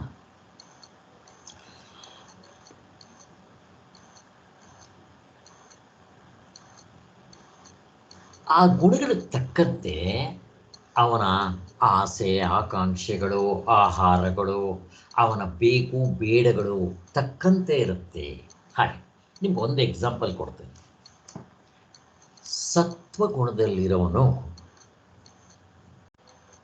ವಿಭೀಷಣ, ರಜೋಗುಣದಲ್ಲಿರೋವನು ರಾವಣ, ತಮೋಗುಣದಲ್ಲಿರೋವನು ಕುಂಭಕರ್ಣ. ನೋಡ್ರಿ, 3 ಅಣ್ತಮ್ಮಂದರು, ಅದೇ ಋಷಿ, ಅದೇ ರಾಕ್ಷಸಿ ಹುಟ್ಟಿದವರು, 3 ಗುಣಗಳು ಬೇರೆ ಬೇರೆ. ಹಾಗೆ ವಿಭೀಷಣ ಯೋಚನೆ ಮಾಡ್ತಾ ಇದ್ದಿದ್ದ ರೀತಿ, ಕಾಯ ವಾಚ ಮನಸ, ಅವರು ಸತ್ವವಾಗಿ ಯೋಚನೆ ಮಾಡ್ತಾರೆ, ಸತ್ವದನ್ನೇ ಮಾತಾಡ್ತಾರೆ, ಸಾತ್ವಿಕವಾಗಿರೋದನ್ನೇ ಮಾತಾಡ್ತಾರೆ, ಸಾತ್ವಿಕವಾಗಿ ನಡ್ಕೊತಾರೆ. ಸತ್ವಗುಣದ ಲಕ್ಷಣ. ಅವರ ಆಹಾರವೂ ಕೂಡ ಸಾತ್ವಿಕವಾಗಿರುತ್ತೆ, ಅವರ ಸಾಧನೆ ಸಾತ್ವಿಕವಾಗಿರುತ್ತೆ, ಅವರು ನಡ್ಕೊಳ್ಳೋ ರೀತಿ, ಕಾಯ ವಾಚ ಮನಸ್ಸ ಸಾತ್ವಿಕವಾಗಿರುತ್ತೆ. ಇದನ್ನು ಸಾತ್ವಿಕ ಅಂತಾರೆ. ಸತ್ವಗುಣ ಸ್ವಭಾವದವರಪ್ಪ ಅವರು ಅಂತಾರೆ. ನಿಮಗೆ ಎಕ್ಸಾಂಪಲ್ಗಳು ಕೊಡಬೇಕು ಅಂತಂತಂದರೆ ಗಾಂಧೀಜಿ, ಲಾಲ್ ಬಹದ್ದೂರ್ ಶಾಸ್ತ್ರಿ, ಮತ್ತು ನಮ್ಮ ನರೇಂದ್ರ ಮೋದಿ, ಇವರೆಲ್ಲ ಸತ್ವಗುಣಿಗಳು. ಮುಕ್ತರಾಗಿಲ್ಲದೆ ಇರ್ಬೋದು, ಗುಣಿಗಳು. ಆದ್ದರಿಂದ ರಜೋಗುಣದವರು ಯಾರಪ್ಪ ಅಂತಂದರೆ ಎಲ್ಲ ರಾಜರುಗಳು, ಮೋಸ್ಟ್ ಆಫ್ ದಿ ರಾಜರುಗಳು ರಜೋಗುಣವಾಗಿರ್ತಾರೆ. ಹಂಗೆ ಅಂದ್ಕೊಂಡು ಎಲ್ಲ ರಾಜರು ರಜೋಗುಣ ಇರ್ತಾರೆ ಅಂತ ತಿಳ್ಕೊಬೇಕಾಗಿಲ್ಲ. ಜನಕ ಮಹಾರಾಜ ಗುಣಾತೀತ, ತ್ರಿಗುಣಾತೀತ, ನಿಸ್ತ್ರೈಗುಣನಾಗಿರ್ತಾನೆ. ಹಾಗೆ ಆದರೆ ರಾಜರಿಗೆ ರಜೋಗುಣ ಸ್ವಭಾವ ಸಹಜವಾಗಿರುತ್ತೆ. ಆದರೆ ಆಯಾ ಆಶ್ರಮದಲ್ಲಿ ಅವರು ಮುಕ್ತರಾಗಿರಬಾರ್ದು ಅಂತೇನಿಲ್ಲ. ರಾಜರಲ್ಲಿ ತಮೋಗುಣ ಇದ್ದವ್ರು ಇಲ್ವಾ? ಇದ್ದಾರೆ. ಈಗ ರಾಜರ ವಂಶದಲ್ಲೇ ಹುಟ್ಟಿರುವಂಥ ಇವನು ಕುಂಭಕರ್ಣ ತಮೋಗುಣಿ. ಹಾಗೆ ಆದ್ದರಿಂದ ಹೇಗೆ ಬೇಕಾದರೂ ಇರ್ಬೋದು. ಮತ್ತು ಎಲ್ಲ ಬ್ರಾಹ್ಮಣ, ಕ್ಷತ್ರಿಯ, ವೈಶ್ಯ, ಶೂದ್ರ ಇವರಲ್ಲೂ ಕೂಡ ತಮೋಗುಣ, ರಜಗುಣ ಎಲ್ಲರೂ ಇದ್ದೇ ಇರ್ತಾರೆ. ಹಾಗೆ ಆದ್ದರಿಂದ ಅದೇ ರಾವಣ ನೋಡ್ರಿ ಎಂತೆಂಥ ಕೆಲಸ ಮಾಡ್ತಾನೆ. ಅವನು ಯೋಚನೆ ಮಾಡೋದು ಕೆಟ್ಟದ್ದು, ಅವನು ಮಾಡೋದು ಕೆಟ್ಟದ್ದು ಅಂತಂದ್ರೆ ಆ ಥರ ಅಲ್ಲ. ಇಲ್ಲಿ ಫಲಾಪೇಕ್ಷೆ, ಕಾಮ, ಕ್ರೋಧಗಳು, ನಾನು, ನನ್ನದು ಅಂತ ಅನ್ನೋದು ತಾಂಡು ಮಾಡ್ತಾ ಇರುತ್ತೆ. ಇಲ್ಲಿ ಸತ್ವಗುಣದಲ್ಲಿ ನಾನು ಇರುತ್ತೆ, ಬಟ್ ತುಂಬ ಕಡಿಮೆ ಇರುತ್ತೆ, ತಿನ್ನೌಟ್ ಆಗಿಬಿಟ್ಟಿರುತ್ತೆ ಅದು ಹಿಂದಿನ ಜನ್ಮ. ಅದಕ್ಕೆ ನಾವು ಗುಣಗಳು ನಾವು ನೋಡ್ಕೋಬೇಕು. ನಾನು ಯಾವ ಗುಣದವನು, ತಮೋ ಗುಣದವನ ಮೇಲಕ್ಕೆ ಬರೋದಕ್ಕೆ ಪ್ರಯತ್ನ ಮಾಡಬೇಕು, ರಜೋಗುಣದವನ ಸತ್ವಗುಣಕ್ಕೆ ಪ್ರಯತ್ನ ಮಾಡಬೇಕು. ಇದಕ್ಕೆಲ್ಲ ಅವರು ಸೊಲ್ಯೂಷನ್ಸ್ ಹೇಳ್ತಾರೆ 14ನೇ ಅಧ್ಯಾಯದಲ್ಲಿ. ಇಲ್ಲ, ಅದು ಇಂಪಾರ್ಟೆಂಟ್ ಅಲ್ಲ, ಇಲ್ಲಿ ಸ್ವಲ್ಪ ತಿಳ್ಕೊಂಡ್ರೆ ಸಾಕು. ಒಟ್ಟಿನಲ್ಲಿ ಆಯಾ ಗುಣದವರು ಅವರ ಕಾಯ, ವಾಚ, ಮನಸ ಆ ಗುಣಕ್ಕೆ ತಕ್ಕಂತೆ ಅವರು ಯೋಚನೆ ಮಾಡ್ತಾರೆ, ಮಾತಾಡ್ತಾರೆ, ಕೆಲಸ ಮಾಡ್ತಾರೆ. ಇಷ್ಟು ತಿಳ್ಕೊಡ್ರಿ. ಈವನ್ ಅವ್ರು ತಿನ್ನೋ ಆಹಾರವೂ ಕೂಡ ಸತ್ವಗುಣವಾಗಿರುತ್ತೆ ಅಂತ. ಸತ್ವಗುಣದವರು ಫ್ರೆಶ್ ಆಗಿರೋದು, ಬಿಸಿಯಾಗಿರೋದು, ಅತಿ ಖಾರ, ಅತಿ ಉಪ್ಪು, ಅತಿ ಹುಳಿ ಇಂಥವು ತಿನ್ನೋಲ್ಲ, ನಾರ್ಮಲ್ ಆಗಿರುತ್ತೆ. ಹಾಗೆ ಮತ್ತು ಮಾಂಸ ತಿನ್ನೋರು ಇವರೆಲ್ಲ ಸ್ವಲ್ಪ ರಜೋಗುಣಕ್ಕೆ ಸಂಬಂಧಪಟ್ಟವರು. ತಮೋ ಗುಣದಲ್ಲಿ ಇರೋರು ಈ ಕೆಟ್ಟ ಆಹಾರ, ಕೊಳ್ತಿರೋ ಆಹಾರ ಇಂಥವೆಲ್ಲ ತಿಂತಾರೆ. ಈ ಆಹಾರದಿಂದ ಡಿಸೈಡ್ ಮಾಡೋಕ್ಕೆ ಬರೋದಿಲ್ಲ ಇವನು ಇಂಥ ಗುಣನ ಅಂಥ ಗುಣನ ಅಂತ. ನಾನು ಇವಾಗ ಮನೆಯಲ್ಲಿ ಊಟ ಮಾಡಬೇಕಾದ್ರೆ, ತಿಂಡಿ ತಿನ್ನಬೇಕಾದ್ರೆ ಮೊದಲು ಫ್ರಿಜ್ನಲ್ಲಿ ಯಾವುದು ಮೊದಲು ಹಾಳಾಗಿ ಹೋಗ್ತಾ ಇದೆ, ಯಾವುದು ವಾಸನೆ ಬರ್ತಾ ಇದೆ ಅದನ್ನೇ ನೋಡ್ಕೊಂಡು ನಾನು ಉಪಯೋಗಿಸ್ತೇನೆ. ನನಗೆ ಚೆನ್ನಾಗೇ ಇರುತ್ತೆ. ಆದ್ದರಿಂದ ನಾನು ನೋಡ್ಕೊಂಡ್ಬಿಟ್ರೆ ತಮೋಗುಣಿ ಅಂತ ಅನ್ನೋಕ್ಕೆ ಬರೋದಿಲ್ಲ. ಅದಕ್ಕೋಸ್ಕರ ಬರೀ ಒಂದ್ರ ಮೇಲೆ ಡಿಪೆಂಡ್ ಆಗೋಕ್ಕೆ ಹೋಗಬಾರ್ದು. ಆದರೆ ಇದು ಒಂದು ಬ್ರಾಡ್ ಸ್ಕೇಲ್ ಥರ ಕೊಡ್ತಾರೆ, ಎಸ್ಪೆಷಲಿ ಆಹಾರದ ವಿಚಾರದಲ್ಲಿ.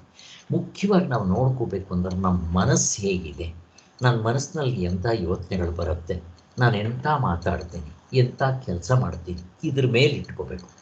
ಈಗ ನಾನ್ ವೆಜ್ ತಿನ್ನೋರೂ ಕೂಡ ಒಳ್ಳೆ ಕೆಲಸಗಳು ಮಾಡಿದವರು ಇಲ್ವಾ? ಈಗ ಜೀಸಸ್ ನಾನ್ ವೆಜ್ ತಿಂತಾಯಿದ್ರು, ಎಂಥ ಕೆಲಸ ಮಾಡಿದ್ದಾರೆ. ಆದ್ದರಿಂದ ಈ ಆಹಾರದ ಪೂರ್ತಿ ಅಷ್ಟು ಡಿಪೆಂಡ್ ಆಗೋಕ್ಕೆ ಹೋಗಬಾರ್ದು. ವಿವೇಕಾನಂದರು ಮೀನು ತಿಂತಾ ಇದ್ರಂತೆ, ಮಾಂಸ ತಿಂತಾ ಇದ್ರಂತೆ.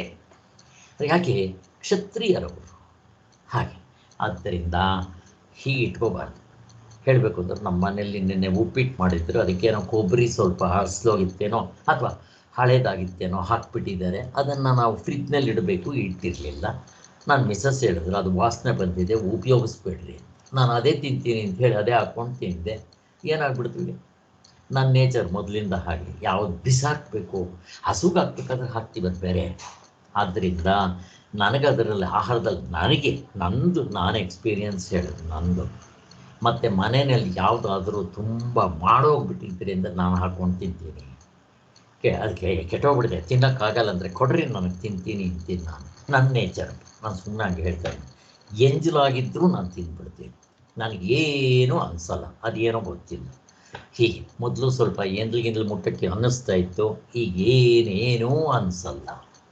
ಹಾಗೆ ಅದು ಯಾಕೋ ನನಗೆ ಗೊತ್ತಿಲ್ಲ, ಬಟ್ ನನ್ನ ನೇಚರ್ ಆ ಥರದ್ದು. ನನಗೂ ಇದ್ರ ಬಗ್ಗೆ ಒಂದು ಸ್ವಲ್ಪ ಪ್ರಶ್ನೆ ಬರ್ತಾ ಇತ್ತು. ಒಂದು ಸಾರಿ ಬೆಳಗೆರೆ ಕೃಷ್ಣಶಾಸ್ತ್ರಿಗಳ ಪುಸ್ತಕ ಓದಿದಾಗ ನಿಮ್ಗೆ ಐಡಿಯಾ ಬರುತ್ತೆ. ತಮ್ಮ ತಂಗಿ ಇವ್ರನ್ನ ಬೆಳಗೆರೆ ಕೃಷ್ಣಶಾಸ್ತ್ರಿಗಳನ್ನ ತುಂಬ ಬೈದು, ನೀನು ಆ ಸನ್ಯಾಸಿ ಹಾಳಾಗಿ ಹೋಗೋದಲ್ಲದೆ ಸನ್ಯಾಸಿ ಜೊತೆಗೆ ಸೇರಿ ನೀನು ಕೂಡ ಹಾಳಾಗಿ ಹೋಗ್ಬಿಟ್ಟಿದ್ಯಾ ಕಣೋ ಅಂತ ಬೈತಾರೆ. ಅವ್ರ ತಂಗಿ ಬಂದಿರ್ತಾರೆ ಬೇರೆ ಊರಿಂದ. ಈ ಬೆಳಗೆರೆ ಕೃಷ್ಣಶಾಸ್ತ್ರಿಗಳಿಗೆ ಹೆಣ್ಣು ನೋಡಿ ಮದುವೆ ಮಾಡಬೇಕು ಅಂತ ಹೇಳಿದ್ದೆ, ಫೋಟೋಗಳೆಲ್ಲ ತೊಗೊಂಬರ್ತಾರೆ. ನಾನು ಮದುವೆ ಮಾಡ್ಕೊಳ್ಳಲ್ಲ ಅಂತ ಹೇಳಿ ಇವ್ರ ಮನೆಯವರು ತುಂಬ ಗಲಾಟೆ ಮಾಡ್ತಾ ಇರಲ್ಲ ಅಂತ ಹೇಳಿ ಅಲ್ಲೆಲ್ಲ ಕೀಳಿಸ್ಕೊಂಡ್ಬಿಟ್ಟಿರ್ತಾರೆ ಅವರು. ಇನ್ನು ಚಿಕ್ಕ ವಯಸ್ಸಿನಲ್ಲಿ ಬೇಕು ಅಂತಾನೆ ಡೆಂಟಲ್ ಡಾಕ್ಟರ್ ಹೋಗಿ ಹಲ್ಲುಗಳೆಲ್ಲ ಕೀಳಿಸ್ಕೊಂಡ್ಬಿಡ್ತಾರೆ. ಮುದುಕನಿಗೆ ಯಾವಾಗ ಕೊಡ್ತಾನೆ ಹೆಣ್ಣು ಅಂತೇಳಿ ಹಂಗೆಲ್ಲ ಮಾಡ್ಕೊಂಡಿರ್ತಾರೆ ಇವರು. ಇರಲಿ, ಆಮೇಲೆ ಕೊನೆಗೆ ಏನಾಗುತ್ತೆ, ಅವ್ರ ತಂಗಿ ಊರಿಗೆ ಹೋಗ್ಬೇಕು ಅಂತ ಅಂದಾಗ, ನಾಳೆ ನಾನು ಹೋಗ್ತಾ ಇದ್ದೀನಿ, ಹಾಳಾಗಿ ಹೋಗು, ನೀನು ಸನ್ಯಾಸಿನ ಇಟ್ಕೊಂಡು ಹಾಳಾಗಿ ಹೋಗಿದ್ಯಾ, ನೀನು ಕೆಟ್ಟೋದೆ ಅವನು ಕೆಟ್ಟೋದೆ ಅಂತ ಹೇಳಿ ಬೈದ್ಬಿಟ್ಟು ನಾನು ಹೋಗ್ತೀನಿ ಅಂತ ಅಂದಿರ್ತಾಳೆ. ಬೇಡ, ಇವತ್ತು ಒಂದಿನ ಇದ್ಬಿಟ್ಟು ಹೋಗು, ನಾನು ಸ್ಕೂಲ್ಗೆ ಹೋಗಿ ಸಾಯಂಕಾಲ ಬಂದು ನಾಳೆ ಹೋಗಿ ಬಂತೆ ಅಂತ ಹೇಳಿರ್ತಾರೆ. ಇವು ಸ್ಕೂಲ್ಗೆ ಹೋಗ್ಬಿಟ್ಟು ಬರೋ ಅಷ್ಟೊತ್ತಿಗೆ ಆ ಮನೇಲಿ ಕಿರಿಕಿರಿಕಿಲ ಅಂತ ಮಾತಾಡ್ತಾ ಇದ್ದಾರೆ. ಯಾರಿದ್ರು ಅಂತಂದ್ರೆ ಅಲ್ಲಿ ಮುಕುಂದೂರು ಸ್ವಾಮಿಗಳು ಅವ್ರ ತಂಗಿ ಇದ್ದಾರೆ. ಆ ಮುಕುಂದೂರು ಸ್ವಾಮಿಗಳು ಯಾರಾದ್ರೂ ನೋಡ್ಬಿಟ್ರೆ ಸಾಕು, ಅವ್ರ ಜೊತೆಯಲ್ಲಿ ಸ್ನೇಹಿತರಾಗ್ಬಿಟ್ಟು ಚೆನ್ನಾಗಿ ನಕ್ಕೊಂಡು ಕುಣ್ಕೊಂಡು ಇರ್ತಾರಂತೆ. ಅದು ಅವ್ರ ನೇಚರ್. ಹಾಗೆ ಅದಕ್ಕೆ ನಗೋವ್ರನ್ನ ಕಂಡ್ರೆ ನಗೋವಂಗಾಗುತ್ತೆ, ಅಳೋವ್ರನ್ನ ಕಂಡ್ರೆ ಅಳೋವಂಗಾಗುತ್ತೆ, ಬೈದವ್ರ ಜೊತೆಲಿ ಇದ್ರೆ ಭಯ ಆಗುತ್ತೆ ಅಂತ ಹೇಳ್ತಾರಲ್ಲ, ಆ ಥರ. ಕೊನೆಗೆ ಇವರು ಬೆಳಗೆರೆ ಕೃಷ್ಣಶಾಸ್ತ್ರಿಗಳು ಸ್ಕೂಲಿಂದ ಬರೋಷ್ಟೊತ್ತಿಗೆ ನೋಡಿದ್ರೆ ಮನೆಯಲ್ಲಿ ದೂರದಿಂದನೇ ಶಬ್ದ ಕೇಳಿಸ್ತಾ ಇದೆ. ನಗೋದು, ಕುಣಿಯೋದು, ಕಿರ್ಚೋದು ಇವೆಲ್ಲ ಗೊತ್ತಾಯ್ತು ಅವ್ರಿಗೆ. ಸ್ವಾಮಿಗಳು ಬಂದ್ಬಿಟ್ಟಿದ್ದಾರೆ ಮನೆಗೆ ಅಂತ ಅನ್ಕೊಂಡು. ಕೊನೆಗೆ ಅವರು ಒಳಗಡೆ ಬಂದು ನೋಡ್ತಾರೆ, ಅವರಿಬ್ರು ಎಷ್ಟು ಮೈ ಮರೆತು ಈ ವಿಚಾರಗಳು ಮಾತಾಡ್ಕೊಂಡು ಕೂತ್ಕೊಂಡು ಇದ್ದಾರೆ ಅಂತ ಅಂದ್ರೆ, ಒಲೆ ಮೇಲೆ ಆ ದೋಸೆ ಹಾಕಿದ್ದಾರೆ, ಎಲ್ಲ ಮಾಡೋಗ್ಬಿಟ್ಟಿದೆ. ಕೊನೆಗೆ ಅದು ಮಾಡೋಗ್ಬಿಟ್ಟಿದೆ ಅಂತ ಅಂದಾಗ ಸ್ವಾಮಿಗಳು ನನಗೆ ಕೊಡು, ನಾನು ತಿಂತೀನಿ ಅಂತ ಹೇಳಿ ತಿಂದ್ರು ಅಂತ ಇಲ್ಲೊಂದು ಇನ್ಸಿಡೆಂಟ್ ನಾನು ಹೇಳಿದೆ. ಅದರ ಮೇಲೆ ಪೂರ್ತಿ ಡಿಪೆಂಡ್ ಆಗೋಕ್ಕಾಗಲ್ಲ. ಒಟ್ಟಿನಲ್ಲಿ ಸಾತ್ವಿಕರಿಗೆ ಸಾತ್ವಿಕ ಪದಾರ್ಥಗಳ ಬಯಕೆ, ರಾಜಸಿಕರಿಗೆ ರಾಜಸಿಕ ಪದಾರ್ಥಗಳು ಹೀಗೆಲ್ಲ ಇರುತ್ತೆ ಅಂತ. ಮನುಷ್ಯರೆಲ್ಲರಿಗೂ ಅವರವರ ಸ್ವಭಾವಕ್ಕೆ ಅನುಗುಣವಾಗಿ ಕಾಮ ಉಂಟಾಗ್ತಾ ಇರುತ್ತೆ. ವೇದದಲ್ಲಿ ಇಂಥ ತ್ರಿಗುಣಾತ್ಮಕರನ್ನು ಮನಸ್ಸಿನಲ್ಲಿ ಇಟ್ಕೊಂಡು ಬೇರೆ ಬೇರೆ ಕರ್ಮಗಳನ್ನು ವಿಧಿಸಿರುತ್ತೆ.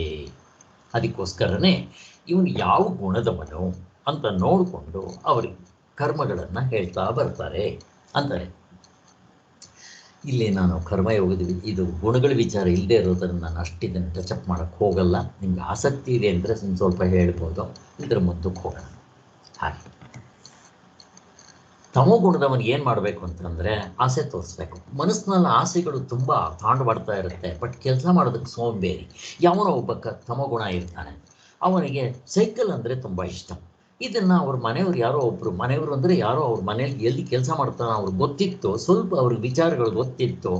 ನೋಡು, ನಮ್ಮ ಮನೇಲಿ ಬಂದಿದ್ದೀವಿ, ದಿನ ನಿನ್ನ ತೋಟಕ್ಕೆ ನೀರು ಹಾಕಬೇಕು, ನಾನು ಆ ದುಡ್ಡೆಲ್ಲ ಕಲೆಕ್ಟ್ ಮಾಡಿ ಒಂದು ಸೈಕಲ್ ಕೊಡಿಸ್ತೀನಿ 1 ವರ್ಷ ಆದಮೇಲೆ ಅಂದಾಗ ಆ ಆಸೆಗೋಸ್ಕರ ಅವನು ಬಂದು ತಮೋಗುಣಿ, ಸೋಂಬೇರಿ, 3 ಹೊತ್ತು ನಿದ್ದೆ ಮಾಡೋದು, ಏನು ಕೆಲಸ ಮಾಡೋದಕ್ಕೆ ಆಗಲ್ಲ, ಆಲಸ್ಯ, ಪೋಸ್ಟ್ಪೋನ್ಮೆಂಟು, ಮೈಗಳ್ತನ ಇದ್ದವನು ಆ ಸೈಕಲ್ ಆಸೆಗೋಸ್ಕರ ಅವನು ದಿನ ಬಂದು ನೀರು ಹಾಕಿ ಮಾಡಿ 1 ವರ್ಷ ಆದಮೇಲೆ ಅವನಿಗೆ ಸೈಕಲ್ ಕೊಡಿಸೋದು. ನೋಡಿ, ಹೀಗೆ ತಮೋಗುಣದಿಂದ ರಜೋಗುಣಕ್ಕೆ ಬರೋದಕ್ಕೆ ಇದೊಂದು ಟ್ರಿಕ್. ಹಾಗೆ ರಜೋಗುಣದಲ್ಲಿರೋವನ್ನ ಮೆತ್ತಿಗೆ ಸತ್ವಗುಣಕ್ಕೆ ಏರಿಸ್ಬೇಕು.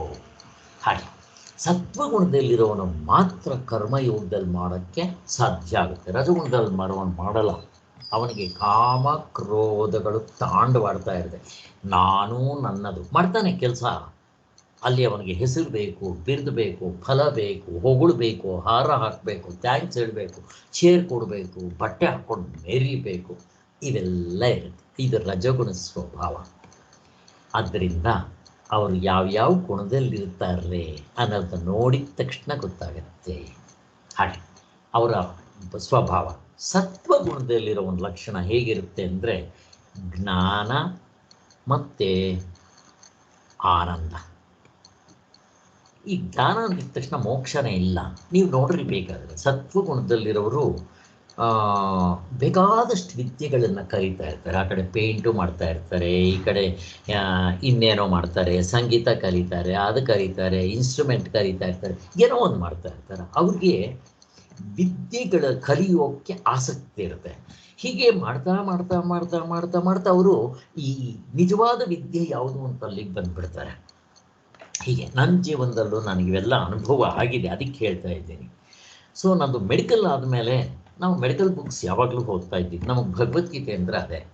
ಆದ್ದರಿಂದ ಅದು ಹೆಂಗೋ ಬರ್ತಾ ಬರ್ತಾ ನನಗೆ ಹೆಂಗಿದ್ರು ಪೇಷಂಟ್ಗಳು ಕೈ ಕೊಡ್ತಾರಲ್ಲ, ಹಾರಸ್ಕೋಪ್ ಯಾಕೆ ಕಲಿಬಾರ್ದು ಅಂತ ಹೇಳಿ ಪಾಮಿಷ್ಟಿದು ಓದೋದಕ್ಕೆ ಪುಸ್ತಕ, ಎಷ್ಟೊಂದು ಪುಸ್ತಕಗಳು, 20-30 ಪುಸ್ತಕಗಳು ಓದ್ಬಿಟ್ಟೆ. ನನ್ನ ಹತ್ರ ಪುಸ್ತಕಗಳೆಲ್ಲ ಇತ್ತು, ಇಂಗ್ಲೀಷ್ ಪುಸ್ತಕಗಳು, ಅದು ಇದೆಲ್ಲ ಓದ್ಬಿಟ್ಟಿದೆ. ಸ್ವಲ್ಪ ನನಗೆ ಪಾಮಿಷ್ಟಿ ನೋಡೋಕ್ಕೂ ಬರ್ತಾ ಇತ್ತು.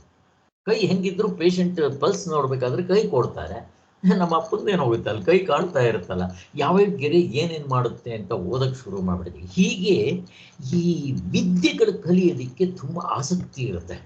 ಅದರ ಜೊತೆಗೆ ಸಂಗೀತ ಕಲಿಯೋಕ್ಕೆ ಶುರು ಮಾಡಿದೆ. ಹೀಗೆಲ್ಲ ಆಸಕ್ತಿ ತುಂಬ ಇರುತ್ತೆ. ಸತ್ವಗುಣದಲ್ಲಿರೋರಿಗೆ ಬೇಕಾದಷ್ಟು ಅದು ಕಲಿಬೇಕು, ಇದು ಕಲಿಬೇಕು, ಅದು ಮಾಡಬೇಕು, ಇದು ಮಾಡಬೇಕು, ಹೀಗಿರುತ್ತೆ. ಒಳ್ಳೆವೇ ಇರುತ್ತೀವೆಲ್ಲ ಇಂಥವೆಲ್ಲ. ಯಾವಾಗ ಇದು ಸಿಕ್ತೋ ಎಲ್ಲವನ್ನೂ ಬಿಟ್ಬಿಡುತ್ತಾ ಕಡೆ. ಹಾಗೆ ಇದೊಂದು ನಮಗೆ ಗೊತ್ತಾಗ್ಬಿಟ್ರೆ ಇದರಲ್ಲಿ ಆ ಗಂಧ, ಅದರ ವಾಸನೆ, ಅದರ ಸವಿ, ಅಚ್ಚೆ ಎಲ್ಲ ಕೂಡ ಅನಾತ್ಮ ವಿದ್ಯೆ. ಈ ವಿದ್ಯೆ ಮುಂದೆ ಅವೆಲ್ಲ ಜುಜುಬಿ ವಿದ್ಯೆಗಳು ಅಂತೆಲ್ಲ ತಾವಾಗಿ ಬಿದ್ದು ಹೋಗುತ್ತೆ. ಹಾಗಿರುತ್ತೆ. ಯಾವುದು ಒಂದನ್ನು ತಿಳಿದರೆ ಎಲ್ಲವನ್ನೂ ತಿಳಿದಂಗಾಗತ್ತೆ. ಯಾವುದು ಒಂದನ್ನು ಪಡೆದರೆ ಎಲ್ಲವನ್ನೂ ಪಡೆದಂಗಾಗತ್ತೆ ಅನ್ನೋದು ಇಂಥ ವಿದ್ಯೆ. ಯಾವುದೋ ಬ್ರಹ್ಮವಿದ್ಯೆ. ಆದ್ದರಿಂದ ಈ ಸತ್ವಗುಣದವರ ಲಕ್ಷಣ ಹೀಗಿರುತ್ತೆ. ಆದ್ದರಿಂದ ಜನರಿಗೆ ಆಗುವ ಫಲಗಳು ಆಯಾ ಕರ್ಮಕ್ಕೆ ತಕ್ಕಂಥ ತ್ರಿಗುಣಾತ್ಮಕವಾಗಿರುವ ಸ್ವಾಭಾವಿಕವಾಗಿರುತ್ತೆ. ಹಾಗೆ ಇನ್ನು ತ್ರೈಗುಣ್ಯ ವಿಷಯ ವೇದ. ಹಾಗಂದಿದ ತಕ್ಷಣ ಆದರೆ ಈಗ ಭಗವಂತನು ಹೇಳುವ ಕರ್ಮಯೋಗವು ತ್ರಿಗುಣಗಳನ್ನು ಮೀರಿ ಆತ್ಮಜ್ಞಾನವನ್ನು ಸಂಪಾದಿಸಿಕೊಳ್ಳುವುದಕ್ಕೆ ಬೇಕಾದ ಯೋಗ್ಯತೆಯನ್ನು ಕೊಡತಕ್ಕಂಥದ್ದು. ಇಲ್ಲಿ ಕರ್ಮಯೋಗ ಒಂದೇ ಮಾಡೋದ್ರಿಂದ ನಿಮ್ಮ ಗುಣಗಳನ್ನ ಮೀರಕ್ಕೆ ಬರೋಲ್ಲ. ಸತ್ವಗುಣದಲ್ಲಿ ಇರ್ತೀರ ಈ ಗುಣಗಳನ್ನೆಲ್ಲ ಮಾಡ್ಕೊಂಡ್ಬಂದರೆ. ಅಂದರೆ ಇದರಲ್ಲಿ ಸತ್ವಗುಣದಲ್ಲಿ ಇನ್ನು ರಜಗುಣ ತಮಗುಣ ಇರೋಲ್ಲ ಅಂತಲ್ಲ, ತುಂಬ ಕಡಿಮೆ ಇರುತ್ತೆ. ಇದು ಯಾವುದಾದ್ರೂ ಒಂದು ಗುಣದಿಂದ ನಾವು ರೆಕಗ್ನೈಸ್ ಮಾಡಬೇಕಾದ್ರೆ ಆ ಸತ್ವಗುಣ ಜಾಸ್ತಿ ಇರುತ್ತೆ, ರಜಗುಣ ಕಡಿಮೆ ಇರುತ್ತೆ, ತಮೋಗುಣ ಅದಕ್ಕಿಂತ ಕಡಿಮೆ ಇರುತ್ತೆ. ಇದೊಂದು ಸತ್ವಗುಣ ಒಂದು 80% ಆದರೆ ಮಿಕ್ಕಿರೋದು ಇದೊಂದು 40%, ಒಂದು 10% ತಮೋಗುಣ ಇರುತ್ತೆ. ಹಿಂಗಿರುತ್ತಷ್ಟೇ ತಮೋಗುಣ ಅಂತನ್ನೋದು. ಹೇಳಬೇಕು ಅಂದರೆ ಈ ಸತ್ವಗುಣದಲ್ಲಿರೋರಿಗೆ ಇನ್ನೂ ಸಾಧನೆ ಸ್ವಲ್ಪ ಜಾಸ್ತಿ ಮಾಡಿಕೊಂಡು ಹೋದರೆ ತಮೋಗುಣ ಇರೋದೇ ಇಲ್ಲ ಅಂತಲೂ ಗೊತ್ತಾಗುತ್ತೆ. ಹಾಗಾಗುತ್ತೆ. ಆದ್ದರಿಂದ ಅರ್ಜುನನಿಗೆ ನೀನು ನಿಸ್ತ್ರೈಗುಣ್ಯನಾಗು ಅಂತ ಹೇಳ್ತಾ ಇದ್ದಾನೆ. ಆದ್ದರಿಂದ ಇಡೀ ಸಂಸಾರವೇ ತ್ರೈಗುಣಾತ್ಮಕವಾಗಿರುವಂದ್ರೆ ನಿಸ್ತ್ರೈಗುಣ್ಯನಾಗೋದಕ್ಕೆ ಸಂಸಾರ ಅಸತ್ಯೆಂದು ತಿಳಿದು ಈ ನಿಸ್ತ್ರೈಗುಣ್ಯ ಹೆಂಗಾಗದು ಅಂದರೆ ಗುಣಗಳು ಸತ್ವಗುಣ ಇದೆ, ಅವನು ಶುದ್ಧ ಸತ್ವದವನಾಗಿದ್ದಾನೆ, ಅದನ್ನೂ ಮೀರಬೇಕು. ಅದರಲ್ಲಿ ಸ್ವಲ್ಪ ರಜಗುಣ, ತುಂಬ ಕಡಿಮೆ ತಮೋಗುಣ ಮಿಕ್ಸ್ ಆಗಿರುತ್ತೆ ಅಂತ ಇಟ್ಕೊಂಡ್ರೆ ಅದನ್ನು ಮೀರೋದು ಹೇಗೆ? ನಾವು ನಿತ್ಯ ಅನಿತ್ಯ ವಸ್ತುಗಳ ವಿವೇಕ, ಆತ್ಮ ಅನಾತ್ಮಗಳ ವಿವೇಕ ಮಾಡ್ಕೊತಾ ಇರಬೇಕು. ಪ್ರಪಂಚ ಎಲ್ಲ ಅಸತ್ಯ, ಬ್ರಹ್ಮ ಸತ್ಯ, ಜಗತ್ತು ಮಿಥ್ಯ ಅಂತ ಮೆಲುಕು ಹಾಕ್ತಾ ಇರಬೇಕು. ಜನ್ಮ ಮೃತ್ಯು ಜರ ವ್ಯಾಧಿ ದುಃಖ ದೋಷಾನುದರ್ಶನಂ ಅಂತ ಮೆಲುಕು ಹಾಕ್ತಾ ಇರಬೇಕು. ನಾವು ಆದಷ್ಟು ಈ ಒಳ್ಳೆ ಸಾತ್ವಿಕವಾದ ಸಾಧನೆಗಳು ಅಂತಂದರೆ ಈ ವೇದಗಳು, ಉಪನಿಷತ್ತುಗಳು, ವೇದಗಳು ಬಿಟ್ಬಿಡ್ರಿ, ಈ ಥರ ಸ್ವಾಮಿಗಳು ಬರೆದಿರೋಂಥ ಪುಸ್ತಕಗಳನ್ನೇ ಓದೋದು, ಅದನ್ನೇ ಚಿಂತನೆ ಮಾಡೋದು, ಅದನ್ನೇ ಹೇಳೋದು, ಅದನ್ನೇ ಕೇಳೋದು, ಅದನ್ನೇ ಮಾಡ್ತಾ ಇದ್ದರೆ ನೀವು ಗುಣಗಳನ್ನ ಮೀರೋದಕ್ಕೆ ಸಹಾಯ ಆಗುತ್ತೆ.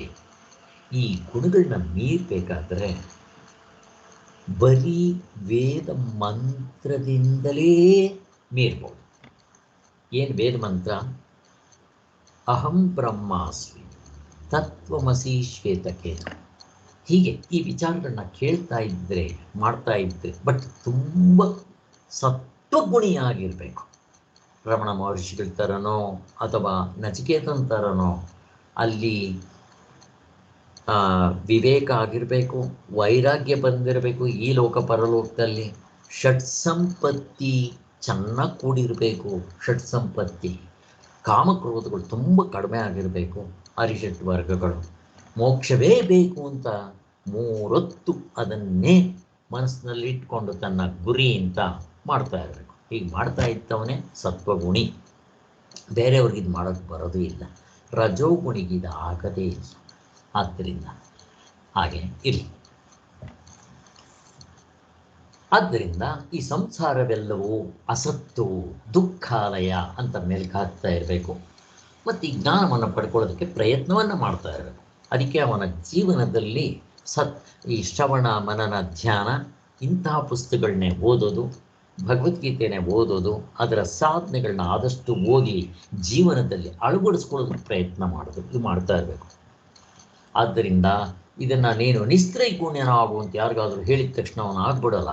ಇದು ವಿಧಿಸೋದಕ್ಕೆ ಬರೋದಿಲ್ಲ. ಮತ್ತು ಯಾತ್ರಿಂದ ವಿಧಿಸೋದಕ್ಕೆ ಅಂದರೆ ನೀನು ಆಗ್ಬಿಟ್ಟಿಯಪ್ಪ ಅಂತ ಯಾರೋ ಹೇಳಿಬಿಟ್ಟಿದ ತಕ್ಷಣ ಏನಾಗೋದಿಲ್ಲ. ಅಲ್ಲ, ಹಗ್ಗನಪ್ಪ ಅದು ಹಾವಲ್ಲ ಅಂತ ಹೇಳಿದ ತಕ್ಷಣ ಅವನ ಭಯ ಹೋಗುತ್ತೆ. ಹಾಗೆ ಇದನ್ನು ವಿಧಿಸೋದಕ್ಕೆ ಬರೋದಿಲ್ಲ. ಮತ್ತು ಏನಾಗಬೇಕು? ಜ್ಞಾನದಿಂದ ತಾನೇ ಆಗುವ ಫಲ, ಇದು ಇನ್ಸ್ಟೆಂಟ್ ರಿಸಲ್ಟ್. ಆದ್ದರಿಂದ ಈ ನಿಸ್ತ್ರೈಗುಣ್ಯ ಅನ್ನೋದು ರಿಸಲ್ಟ್, ಫಲ. ಆದ್ದರಿಂದ ನಿಸ್ತ್ರೈಗುಣ್ಯನಾಗು ಅನ್ನೋದು ವಾಕ್ಯಕ್ಕೆ ನಿಷ್ಕಾಮನಾಗು, ಕಾಮನೆಗಳನ್ನೆಲ್ಲ ಗೆದ್ದು ಬಿಡು. ಕಾಮ ಇಲ್ಲದೆ ಇದ್ಮೇಲೆ ಇನ್ನು ಕೆಲಸ ಯಾಕೆ ಮಾಡ್ತಾನ ಅವನು?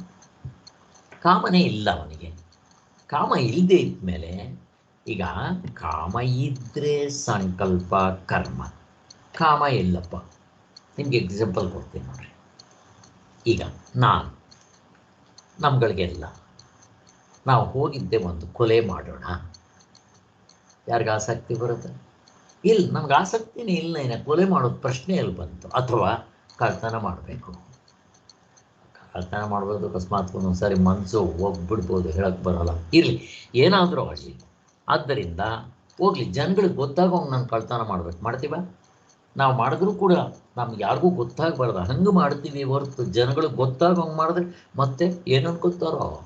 ಇದು ಪೊಲೀಸ್ನವ್ರಿಗೆ ಹೆದರ್ಕೊಂಡು, ಗೌರ್ಮೆಂಟ್ನವ್ರಿಗೆ ಹೆದರ್ಕೊಂಡು ರೂಲ್ಸ್ ಆ್ಯಂಡ್ ರೆಗ್ಯುಲೇಷನ್ ಫಾಲೋ ಮಾಡೋಂಗೆ ಹಂಗಾಗ್ಬಿಡುತ್ತೆ. ಒಟ್ಟಿನಲ್ಲಿ ನಮಗೆ ಜ್ಞಾನದಿಂದ ಮೋಕ್ಷ ಅಂತ ಹೇಳ್ತಾ ಇದ್ದಾರೆ. ಮತ್ತು ಕಾಮನೇ ಇಲ್ಲದೆ ಇದ್ದವನಿಗೆ ನೀನು ಇಂಥ ಕರ್ಮ ಮಾಡು ಅಂತ ಯಾಕೆ ಹೇಳ್ತಾನೆ? ನನಗೆ ಬೇಡಪ್ಪ, ಫಲ ಬೇಡ ನನಗೆ, ನಾನು ಯಾಕೆ ಮಾಡ್ತೇನೆ? ಆದ್ದರಿಂದ ಅವನಿಗಿರೋದಿಲ್ಲ. ಉಪಾಯವನ್ನು ಮಾಡು ಎಂದೇ ಅರ್ಥ ಮಾಡಬೇಕು. ಯಾರು ಕಾಮಾತ್ಮರಾಗಿರುವರೋ ಅವರು ತ್ರಿಗುಣಾತ್ಮಕವಾದ ಸಂಸಾರವನ್ನು ಪಡಿತಾ ಇರ್ತಾರೆ. ಮತ್ತೆ ಪ್ರಪಂಚದಲ್ಲಿ ಹುಟ್ಟೋದಕ್ಕೆ ಕಾರಣ ಏನು ಅಂದರೆ, ಅವರಲ್ಲಿ 3 ಗುಣಗಳಲ್ಲಿ ಯಾವುದೋ ಒಂದಿರುತ್ತೆ. ಸತ್ವಗುಣ ಜಾಸ್ತಿ ಇದ್ದರೂ ಹುಟ್ಟು ಬರಬೇಕು, ಚಿನ್ನದ ಬೇಡಿ.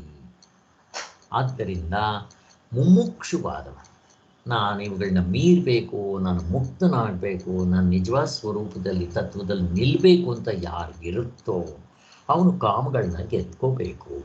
ಹೇಗೆ ಗೆಲ್ಲೋದು? ಸುಮ್ಮನೆ ಹಠದಿಂದ ಕಾಮಗಳನ್ನ ಬಿಡೋದಲ್ಲ, ವಸ್ತುಗಳನ್ನ ಅನುಭವಿಸದೆ ಬಿಡೋದಲ್ಲ. ಆ ವಿವೇಕದಿಂದ ಆ ವಸ್ತುಗಳಲ್ಲಿ ಏನು ಪ್ರಾಬ್ಲಮ್ ಇದೆ ಅಂತ ನಾವು ಚಿಂತನೆ ಮಾಡೋದಕ್ಕೆ ಪ್ರಯತ್ನ ಮಾಡಬೇಕು. ಅನಿತ್ಯ. ಹೇಗೆ? ಎಚ್ಚರದಲ್ಲಿರೋದು ಇಷ್ಟು ಕನಸಿಗೆ ಬರಲ್ಲ, ಕನಸಿನಲ್ಲಿ ಸತ್ಯ ಅಂದ್ಕೊಂಡಿದ್ದೆ, ಇಲ್ಲಿಗೆ ಬರಲಿಲ್ಲ, ಅದಕ್ಕೆ ಅದು ಸುಳ್ಳು, ಅದರಿಂದ ಇದು ಸುಳ್ಳು, ಇವೆರಡೂ ನಿದ್ದೆಗೆ ಬರೋದಿಲ್ಲ ಅಂತ ಹೀಗೆ ಮೆಲುಕಾಕಬೇಕು. ಹಾಕಿದಾಗ ಅಚ್ಚೆ, ಈ ಅನಿತ್ಯವಾಗಿರೋ ವಸ್ತುಗೆ ನಾನು ಎಷ್ಟು ಮಾಡಿದ್ರು ಇಷ್ಟೇ, ಹುಟ್ಟೋದು ಸಾಯೋದು ಪುನರ್ವಿಜನ ಬೇಡ ಅಂತ ಅನ್ನಿಸ್ಬೇಕು ನಮ್ಮ ಮನಸ್ಸಿನಲ್ಲಿ.